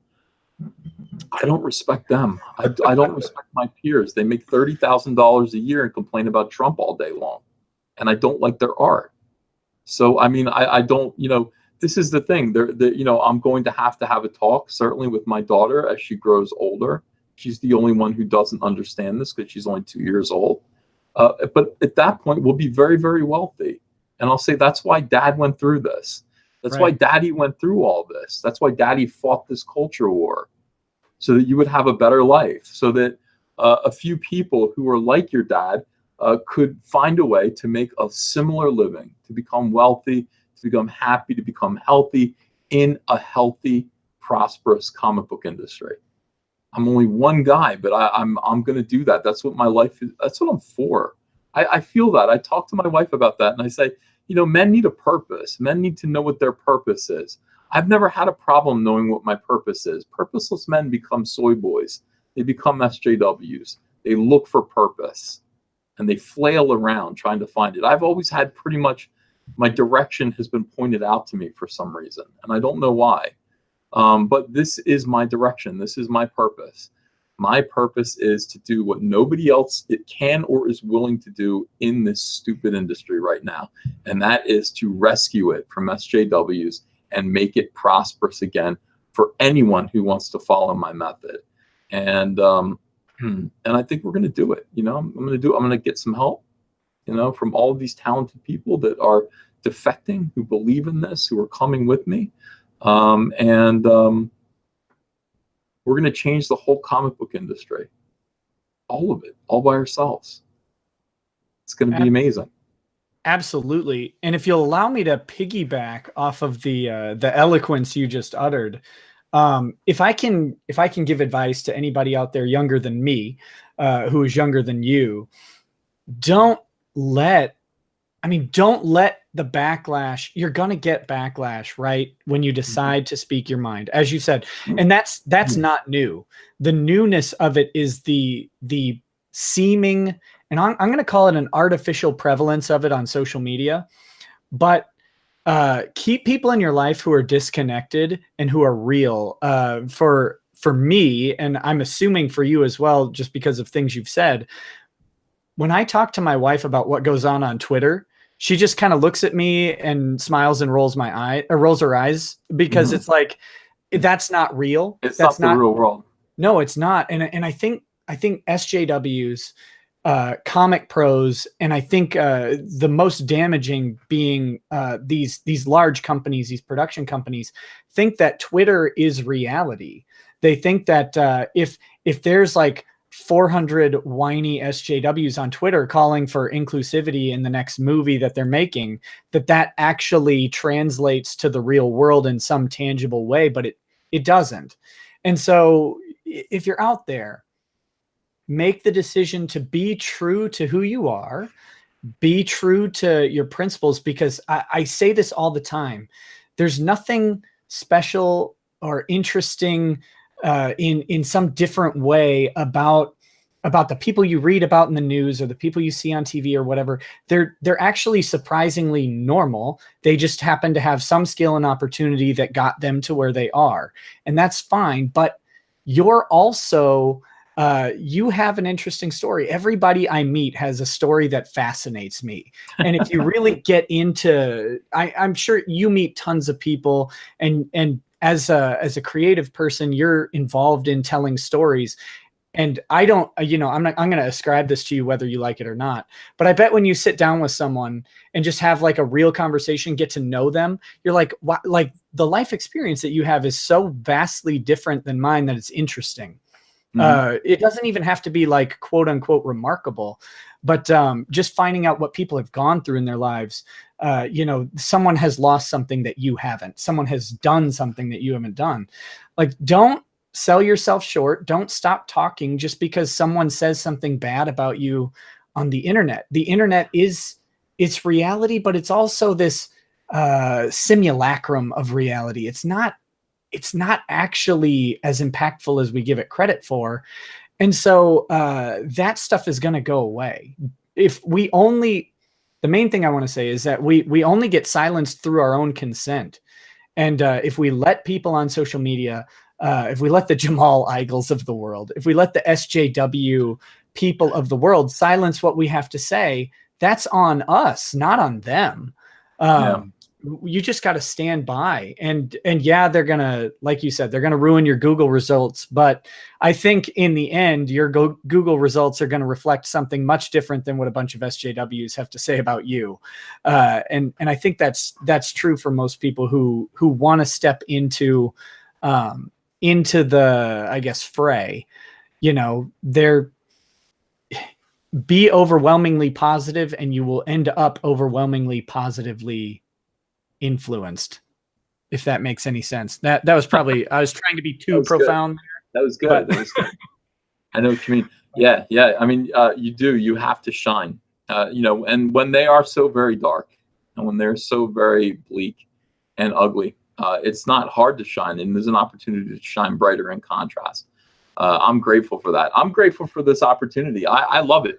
I wake up every day now free of having to worry about DC Comics and what they're, what they might be thinking or saying, any criticism that they might have for me. I'm a free man.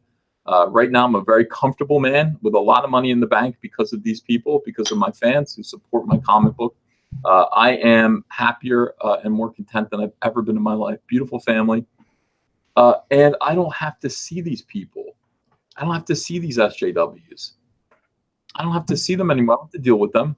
I have a wonderful YouTube channel that I love. Great radio show. I'm becoming the Rush Limbaugh of Star Wars. That's all I ever wanted to be, is the Rush Limbaugh of Star Wars. Okay, so tell me about being the Rush Limbaugh of Star Wars, because Star Wars and I have a troubled history. It's like, yikes. The new ones I hate. Right. Yeah. Yeah. Everyone like, I'm does. just bored. It's actually, it doesn't rise to the level of hate. I just don't care. Like there's nothing engaging.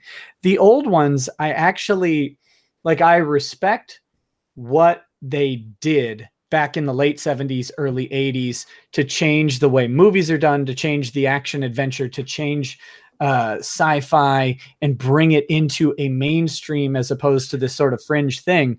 But at the same time, I go back and look at those and I'm like, man, the storytelling in these is really bad. No. I'm not a big fan. So tell me about, I guess, what it's like being the Rush Limbaugh. What does that mean? And then also tell me why I have heard a couple times now that you have refused to draw Darth Vader with your foot on camera. Okay. Listen, I love Star Wars. I've been a Star Wars fan since I was 3 years old. And I saw the prequels and I kind of went, meh. And then I saw The Force Awakens and I went, oh my God, I feel sick. Rogue One was great though. I liked Rogue One. I don't know. Because I liked it. I liked it okay. What bothered me was whatchamacallit, Donnie Yen's character, right? The entire movie has this latent force ability. It's clearly unrefined, but it's protecting him. It's allowing him to do things he shouldn't be able to do. And then that scene when he's running across to disarm the thing, and he I don't know if you watch old kung fu movies, but there's always the goofy guy who not the drunk guy, but the guy who kind of looks drunk. His shoulders are hunched forward. He has this very odd sort of fighting style. And that's what I got out of it. And I'm like, wait, you turned this character who has this cool, latent ability into this weird slapsticky moment where he's stumbling across the field and just everything's missing him. And it looks less like a latent force sort of issue and more like just dumb luck. And oh gosh, the rest of the movie was certainly better than Last Jedi. It was certainly better than Force Awakens. But man, that really took me right out of the element, personally. I like that. Listen, I'm where you are in terms of compared to the original trilogy. It's nowhere on the map. But it is good. I mean, it is good compared to anything else that Disney ever made. And so therefore, in terms of Star Wars, and therefore, I do know that Disney is capable of making a good Star Wars film. They just really haven't. The Force Awakens is bad. The Last Jedi is abysmal. And what's worse is SJWs are all over that movie, and they basically used it as a way to tell you you're stupid if you didn't like it. Why? It deconstructs our masculine icons. Rian Johnson chose to humiliate Luke Skywalker. That was his entire mission with that movie. Was to take apart our heroes, take them apart and replace them with bland women that, bland little girl characters who are good at everything, who are magically good at everything. I don't know. I like it. I wake up every single morning. I read the Star Wars news, and there's always Star Wars news.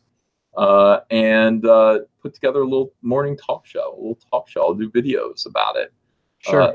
I love it. I absolutely love it. I love going into my microphone and just being like, hey, it's Comic Artist Pro Secrets. This is Ethan Van Sciver, 25-year veteran of the comic book. I love that. I absolutely love that.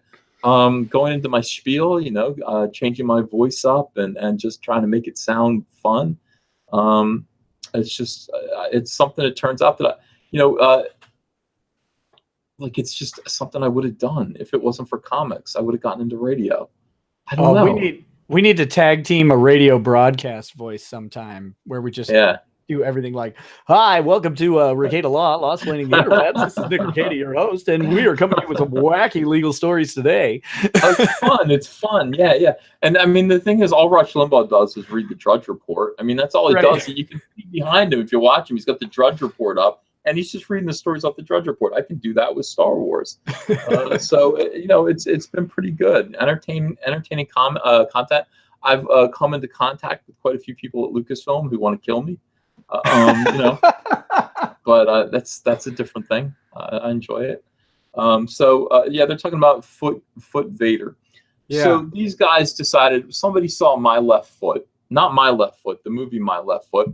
Right. And they said, hey, what's his face? Dustin Hoffman. No, not Dustin Hoffman. Last of the Mohicans. What's his name? Oh, Daniel Day-Lewis. Yes. Daniel Day-Lewis, My Left Bill Foot. the Butcher. Yeah. Hey, so that guy could draw with his left foot. Why can't you? And they made me a bet, and I said, okay, I'll try it. And I tried to draw Darth Vader with my left foot, and it didn't look like anything. I held a big black marker between my front two toes. I think they really just wanted to see my feet and see if my toes actually look like thumbs, because they always say that I have toe thumbs. These are not toe thumbs, the regular thumbs. But they say I have toe thumbs, and they wanted to see if they got them mixed up at birth or something. I tried. The drawing sucked. I said, well, maybe I could do better later. These guys took that 100% as an oath that I was going to do this again. And damn it, they've never let me live it down. I don't think I can do better. I don't think I can do better than the one that I did. And this is an outrage. It's not going to be good. It's not going to look like Darth Vader. Okay. Sorry, guys. So a couple questions, and pardon my attorneyness coming out. So you mentioned that they have accused you of having toe thumbs. Yes. So this means you have shown your toes on camera before. No, my thumbs, my actual thumbs, they think look like toes. Okay, so they think then because of the stubbiness of your thumb, right, or the toe-ness of your thumb, that then your toe must be a freakishly long opposable digit. Right. Yeah, maybe my toe looks like a thumb, and it doesn't. I mean, it doesn't look like a finger. I'm really sorry. Let me look real quick. No, well, not at all. Can we get some toe on this stream? I mean, it's going to get less exposure than your own channel, but I mean, we've got people. I've got just a violent audience here demanding toes. I don't know what's going on. I don't know what's going on either. Let me see here. We just need a left foot toe. No. I mean, I might just do it here. I might get it out of the way. I might just draw Darth Vader with my foot right here. Yeah, you can do that. And then I actually, because I have a topic that you triggered something in me, and not in the SJW triggered, but in the, I always look for this question when I'm talking to someone new. So I have a topic I would love to talk to you about. You mentioned that they were deconstructing the masculine heroes in Star Wars, and I wrote a crappy essay on Facebook Notes. So if anyone out there wants to go read it, you can go find my Facebook page and read my Facebook Notes. I think they're public, but I think I published it on there anyway. And it was about the death of heroes, about the need to destroy heroes. And so I've got a topic to talk about while you, I assume, tongue out attempt to draw Darth Vader with your left foot. Well, I got a sheet of paper here. I'm going to put it on the floor. All right. Let me. Is there any way we can get the camera down by your foot to verify that there's a foot drawing? Yeah, that's what I'm hoping to do here. I just got to figure out how to get the camera. I'm going to have to move this. I can. How do I do this? I don't know, but what I have done is I have. Look, there's my foot. Does that look like a finger to you? It's a toe. It's a regular toe. I don't know. It is a little longer than your middle toe, though. You think so? Oh, great. No, I have fixed it so that we will only focus on you, even if I'm talking. So there will be no removal of this video. Your feet are clearly visible at the moment. All right, I just have to figure out maybe a Scotch tape, because I got to hold this in place, this camera. Yeah. We'll bear with you for a moment. Absolutely. Thank you. Okay, I got some scotch. Oh, you can't even And the see only that. tape I approve of is Scotch tape. Yeah. No Scotch bourbon tape here. Oh yeah. It's a bad whiskey joke. Sorry. No Irish tape. All right. Although on stream I've drank Jameson and rye whiskey from Finland, so you know. My wife is here and she is dying. Her face is delighted. She is delighted by this. I should warn you, Cecil has arrived as well. Oh, for God's sake. So what should I use to draw with, babe? Should I use like a no, that's not right. Let me see. It's gotta fit between my toes. That's the problem. I mean, I could do a Sharpie marker, I guess. I don't know. Yeah, we won't judge you if there's like an irreversible error. Well, I mean, I won't. They will. I'm There's sure. gonna be a lot of them. I mean, I don't know. Let's see here. I can assure you that whatever you draw with your toe is better than what I would draw with my hands. That's not true. That's not true. All right. Let's see here. I'm going to make this easy for myself by calling up reference of Darth Vader. Yeah, absolutely. You know what I mean? Like, I can't. It's going to be hard enough. Yeah, you can. Are you going to put the reference down by the paper, or are you going to keep the reference up? Could. Well, I'm not going to do that because it's on my iPad, and that's a lot fine. of messages are coming through here from. No. Do what you need to do, and let me know when you're ready for the heroes discussion. Uh-oh. All right, so let's try this here. This isn't going to be good. All right, my God, it has to be my left toe. Well, the movie was my left foot, so I don't know what toe do you draw with normally. Well, I would draw with my right toe. I mean, obviously. Do I need something underneath this, or am I just going to draw right on the carpet? Hang on a second. And I got to stand up and do this. Hold on. Do it. Well, I'm the guy on my left foot was actually laying down. Because of all of his other limbs being paralyzed. So you can do, I think we'll give you a pass on whatever you want to do. All right. And Evil Lash 3373 says, best live stream ever, Rackets. You should become an internet talk show host. Thanks, buddy. Let's see here. Can you guys see? Let me help you real quick before you start. You may want to tape that paper to the under to the thing. Okay. Thing, just so that you don't like slide the paper around while you're trying to draw with the Sharpie. Yeah, that's a good idea.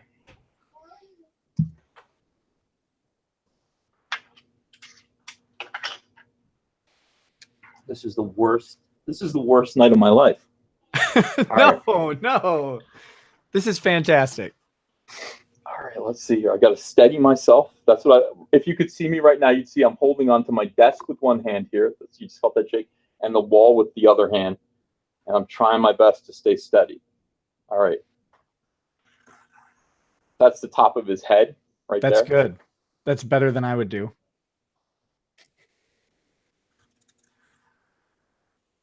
This is not working out. You know how like old ladies try to draw something and they like in art classes and they say things like, this isn't turning out the way I wanted it to. That's me right now. How many art classes do you have with old ladies? I was trying to keep that personal yesterday. Okay, let's see here. There's one I have had art classes with old ladies because just kind of going on the personal thing, we homeschool our children, and as part of a homeschool co-op, I teach law to high school kids, and then as an exchange, I also get to sit in on other classes. So I have sat in, various moms' art classes and stuff like that. It's fantastic. Nice.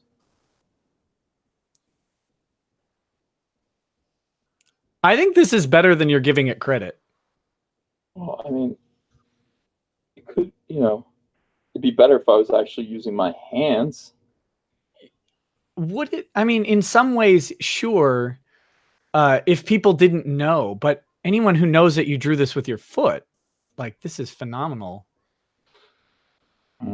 So a long time ago in the chat, someone asked if you were planning on going to any conventions.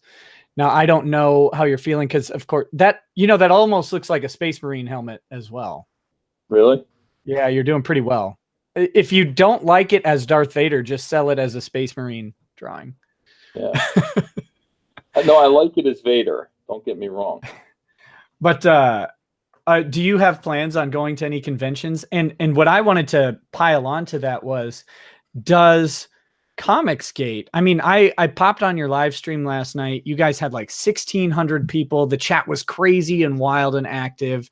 Mm-hmm. Does Comicsgate plan to do live events? I mean, I think honestly, you guys would kill it doing live events, having a Comicsgate convention where people can come, you know, new creators, or can we'll say shill their Indiegogo campaigns and stuff like that, or their new products. Is that something that's in the future for Comicsgate? Well, I hope so. I hope the world becomes less dangerous. Hold on a second. Yeah, because obviously, that's the thing. You know, we're being threatened every day, and it's not. You know, this is the thing. We used to go to conventions all the time. It's very sad. You know, me and my wife, we dated by going to comic conventions around the world, and you know, we can't go anymore. Can't go. Right. So Evil Lash 3373 super chats. He says it already looks better than the new Star Wars cartoon. So that is, I think, an endorsement. And a guy named @RayRay wants to purchase this on eBay, and several people are asking you to eBay this Foot Vader. Mm-hmm. So I just think that's not a great idea, you know. Description on the eBay auction, according to Petri Hellenius, is, yeah, it was a bad idea. You know that meme, right? You understand where that came from. That's Zach. That's so they got diversity in comics on Comedy Central, and confronted him with some of the awful things that he said in the past. Yes, yeah, I saw that. The that one dummy show. What was it? Jim Jeffries. Yes. Yeah, that didn't go well for them. It didn't go well for anybody. I think it was a bad idea, all in all. But yeah, he that became like the meme. Yeah, it was a bad idea. Gojira Ify says this is like Ralph McQuarrie foot painting. I'm not familiar with that reference. So while you're drawing, and it looks like you're filling in now, which is nice. I'm trying to fill in blacks, yeah, but it's not. I wish I had a fatter marker. Yeah, you need one of those like Magnum 44 things. Yeah, that people used to put graffiti on walls in Philadelphia. One of those. So the essay I wrote years ago was about, it wasn't in reference specifically to fictional heroes. It was, but I think it translates. It was real life heroes, right? Like, and I think I wrote this reflecting on Tiger Woods, who has since started to make his comeback. He's finally allowed back into golf. But there seemed to be this idea. Oh, and I'm remembering as I go. I kind of merged it with the Green Day cover of that old song, Working Class Hero. But it was like the idea that we can't have actual heroes.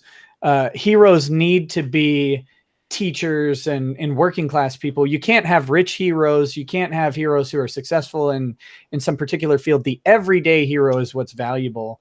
And I'm wondering if you talked about deconstructing male heroes in Star Wars. Do you think that there's something to, I guess, is there something in the SJW zeitgeist that demands that, is it limited to like masculine heroes, or is it these traditional concepts of masculinity? And when I say this, I realize what this is opening me up to, but the idea of, being the breadwinner and provider is a traditionally masculine sort of role. So success being tied to masculinity tends to involve money, public notoriety, whereas success in the traditionally feminine role tends to involve the home. I'm not saying that's how it should be, but when we associate sort of the idea of masculinity and heroism, we see this commercialized success. And when we talk about feminine success, it's different. So do you see an effort to destroy that? Is that what's going on? Or is it strictly limited to the gender issue? What do you think about the destruction of heroes? And no, they want to destroy role models. They want to destroy what should a woman be? We're going to destroy that. She's not Barbie. We don't want her to be Barbie. We want to ruin Barbie. We want to change Barbie. What should a man? We want fat Barbie. Right. We want to ruin G.I. Joe. We want to ruin G.I. Joe. We want to ruin He-Man. We want to ruin the Thundercats. Let's see if I put this camera back. More or less where we were. And here it is. I mean, look, I consider this now a contract fulfilled. Yeah, I think there's no doubt that the oral contract that you created has been fulfilled at this point. That was this is the Millennium Falcon. Oh, that's a bonus then. That's the Millennium Falcon. Well, it was going to be the Death Star, but I picked it up. So it's the Millennium Falcon. No, I think that's good. Okay, good. And I mean it literally when I say that is a better Vader than I would draw. Yeah, good times. All right, good. We got that out of the way. Everyone's happy, right? Is everyone happy? Or no, you're not happy? I think people in the chat are happy. I've got he did it, the glorious bastard did it. So I do that stuff, you know. I kind of do what I promise I'm going to do all the time. Yeah. Even if it's weird. Yeah, you know, that's the thing. It's all about just destroying male and female role models. Destroying ideas of masculinity and femininity. Look at what they did with She-Ra. You know, She-Ra is an idealized woman. They ruined that. They destroyed She-Ra with the new cartoon. No, the new one is stunning brave. I do not endorse this hateful speech. I mean, it is. I mean, seriously, it's bad. They got Gem and the Holograms. Gem and the Holograms is entirely, they're transgendered now. Did you know that? Gem and the Holograms are transgendered. I'm taking over. We're doing. Why do I sound so echoey now? I sound really echoey. Sorry, I've ruined everything. Yeah, I'm doing. You know, in Rainbow Brute, they're going to be in Rainbow Brute. They're going to be Jim and the Homophobes. We're redoing. They're going to be pretty cool. I'm working on the designs for that. You know, I'm taking all of these female characters and I'm making them masculine. I'm making them tough. I'm making them for, you know, for men. I want people to enjoy these characters again. They haven't enjoyed them in so long, and I feel like it is. It's my job to do that. I'm working on Snow White. It's going to be Bro White, and basically Bro White is a big fat gamer, lives with his 7 moms, and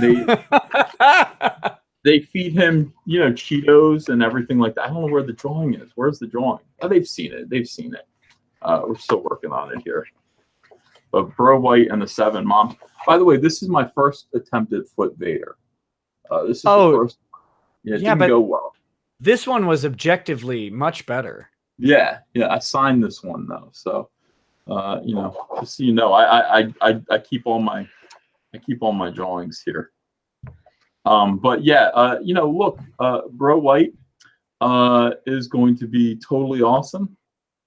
He is going to do nothing but play video games and use midgets as as footstools and sandwich makers. I don't know. I think this stuff has potential. I can't find it. Damn it. Okay. Show you. So I have a question for you then. Have you this is not me soliciting, because again, I don't think I could represent you, but do you have attorney contacts for like covering Snow White? Even though I think Bro White would obviously be fair use, it's significantly transformative of the work. But do you have people prepared to help you out when the inevitable letter comes from Disney? Of course I do. I have several thousand pounds of attorney that I have in my employ. I wouldn't worry about it. I've got lots of attorneys. Here's me drawing. Here's me drawing Bro White. At least you can see that if I put this up here.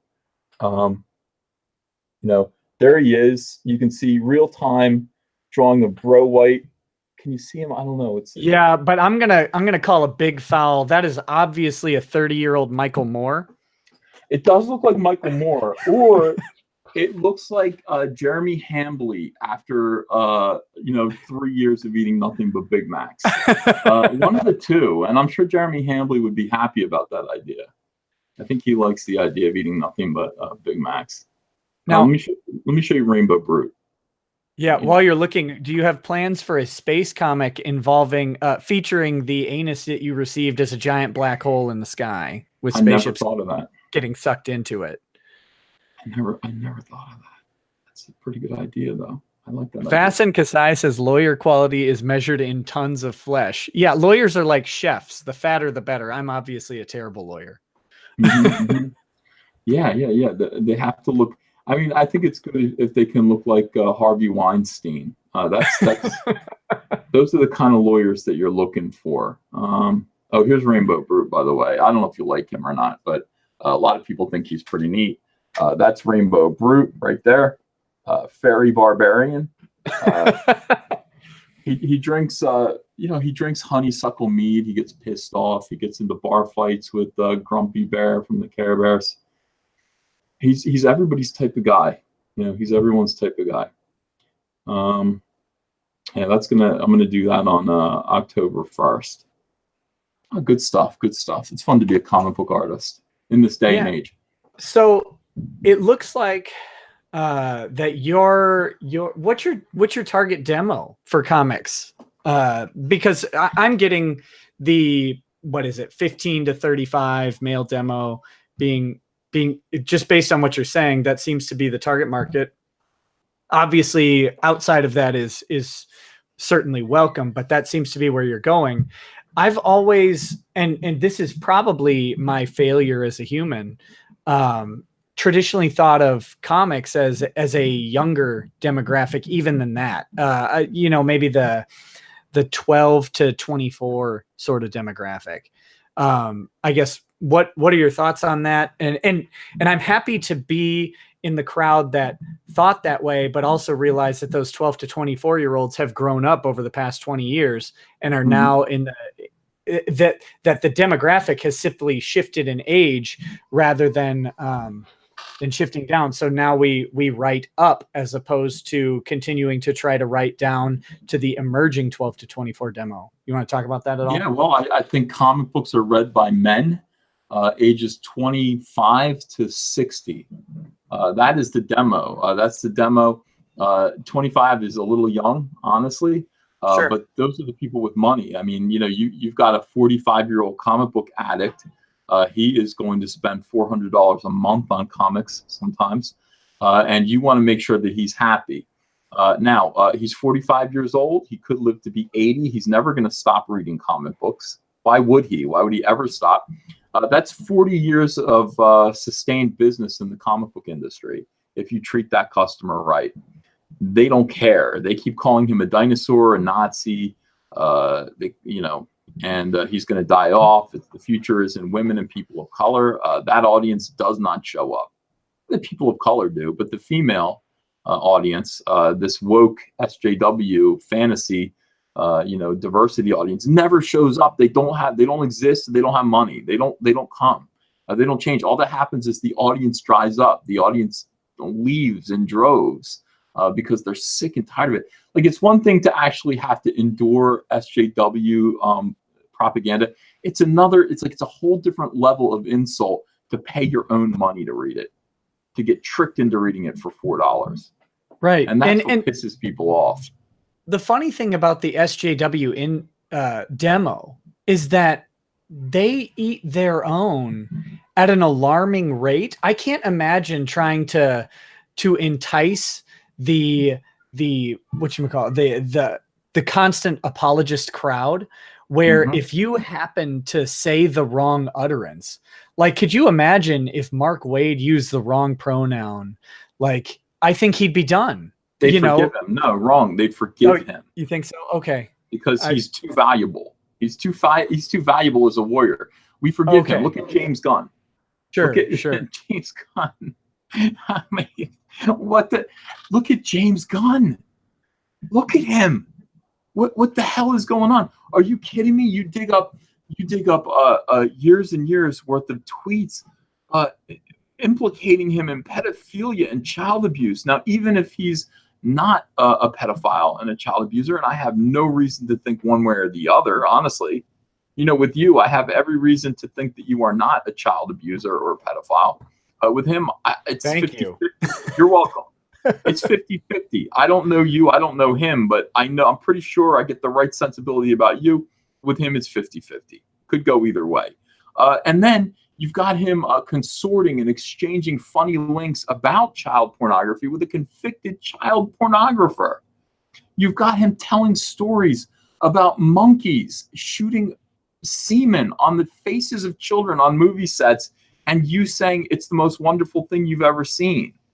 And you liked it so much you wrote a whole story about it. Like, think about that. It's one thing to go, that's pretty funny. It's another thing to write an essay about it and talk about how much you liked it. That's a whole other level of sick. Then all these photos emerge of you at a pedophile-themed party where you and your hip woke friends are dressed up either as abused children or child abusers. You think child abuse is funny. Like, that's, you think it's funny. How could you possibly work at Disney? Right. Now, my prescription is fire this dude. Of course, he can do whatever he wants to do. If he wants to go work for someone else, that's fine. Work for Sony, make movies for Sony. He can't work for Disney if Disney continues to want to hang on to their family-friendly brand. They obviously do. That is priceless. James Gunn is a penny a dozen. So fire this guy out of a trebuchet into the sun. Get him as far away from Disney as you possibly can. Now, SJWs actually formed Voltron.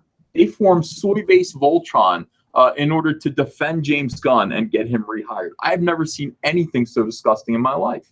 Did he get rehired? No, of course not. Oh, okay, thank God. But they tried real hard to get that to happen, and they started attacking people like me who simply made a video about it. All I did was make a video with the evidence and say, I don't think he should work at Disney. They're blaming me like I got him fired. I didn't get him fired. Disney fired him because of his own behavior. You're destroying his reputation. He destroyed his own reputation. Now, meanwhile, I can make one Nazi joke, not even a joke, a reference on a sketchbook 11 years ago, and I should be drummed out of the industry. This guy can nonstop. He can make nonstop jokes, making light of severe sexual child abuse, and we must save his job. Why? Because he's a social justice warrior. He's a culture warrior. He's a soldier. You need him. Okay. So that's the reason Mark Waid could say whatever he wants to say, and they will protect him. That is how they are.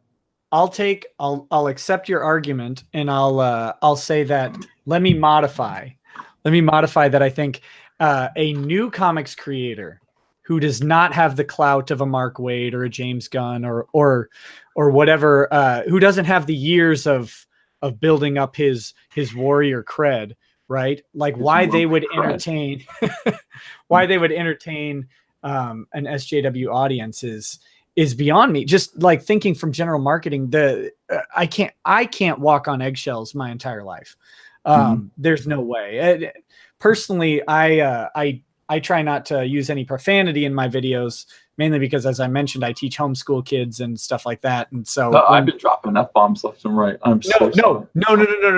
You are 100% okay. I don't know. That's not a thing. It's just for me, just because, and I use profanity like a sailor. Don't make no mistake. Yeah. It's just on videos, I try not to. My kids have YouTube and stuff like that. And I tell them not to watch, but kids. They're gonna watch it. At some point it's gonna happen. But I can't, even with that, like I'm bound to make a joke that is absurdly offensive just because I make jokes and have been my entire life. That's just part of who I am. I don't care. I've never seen that whole like the race issue. It's never been a thing that I've ever focused on. I grew up as the minority in the city limits of Houston, Texas, and I have been afraid to be white, right? As a child, when I was around a bunch of people who were maybe a little hostile towards white kids, like that was that. But that's just the product of the environment. There's nothing about that. It doesn't, it just kind of defined how I am growing up, so that when I'm in a crowd, I just don't care about race. So as a product of that, I might make a joke that's insensitive, not even thinking about it. Because the question is this funny to me and the people around me at the time? But I do want to, you mentioned James Gunn and pedophiles and stuff like that. I'm going to plug something real quick. Thursday, my Thursday live stream at 11 p.m. will be going through court documents of a convicted pedophile. And we will talk about how the government basically tracks down and builds a case against a pedophile from that, and the legal, I guess, aspects of it in regards to the Fourth Amendment and stuff like that. So if you're interested in how the government actually does track down convicted pedophiles, there's probably a new series I'm going to start, but we're going to start on Thursday. So definitely tune in. Well, I'll tune in for that. And I just want to thank you for giving me the time to be on your show. Yeah, anytime. Literally, if you ever have a legal issue, please message me, because I love talking about this stuff, and yeah. But sorry, go on. I interrupted you. No, I was just going to continue to say that your show's great. It's informative. It's helpful. It's a lot of fun. I talk to I have an accountant, and I'm just like, he's like, I want to be on YouTube too. I'm like, if you could explain complex tax issues in a fun way to kids, you would do just fine on YouTube. And I mentioned you, and I mentioned your show. And as an example, it's like, yeah, being a lawyer is boring unless you make it not boring. And I think you make it very entertaining. So that's that's why you succeed, and why everybody watches you, and why everybody knows who you are. I'm really, I'm grateful for this time. It was fun. Thanks a bunch, man. And I do mean it. If you ever need like the voice of law on one of your streams, or you want to come on to my show, please just shoot me a message, and we'll happily make that happen. So I will. And keep doing what you're doing, because prior to being a lawyer, I was a writing major, and my goal was to write books and movies. That didn't pan out because I live in Minnesota and probably will be stuck here for the rest of my life. But so now I'm a lawyer, and I get to write stories for a different purpose. But from a formerly creative person to a actively creative person, please keep fighting the fight against this ridiculous tide of people telling me what my media should be and allow me to buy what I want. I'll do my best. It's an honor. It's fun. Happy warriors, you and I. Yeah, man. All right. Well, thank you so much for this. And I think we should probably wrap it up. This has been a great stream. And yeah, keep doing what you're doing, and let me know if I can ever help out. Cool. Thanks, man. Thanks. Have a good one.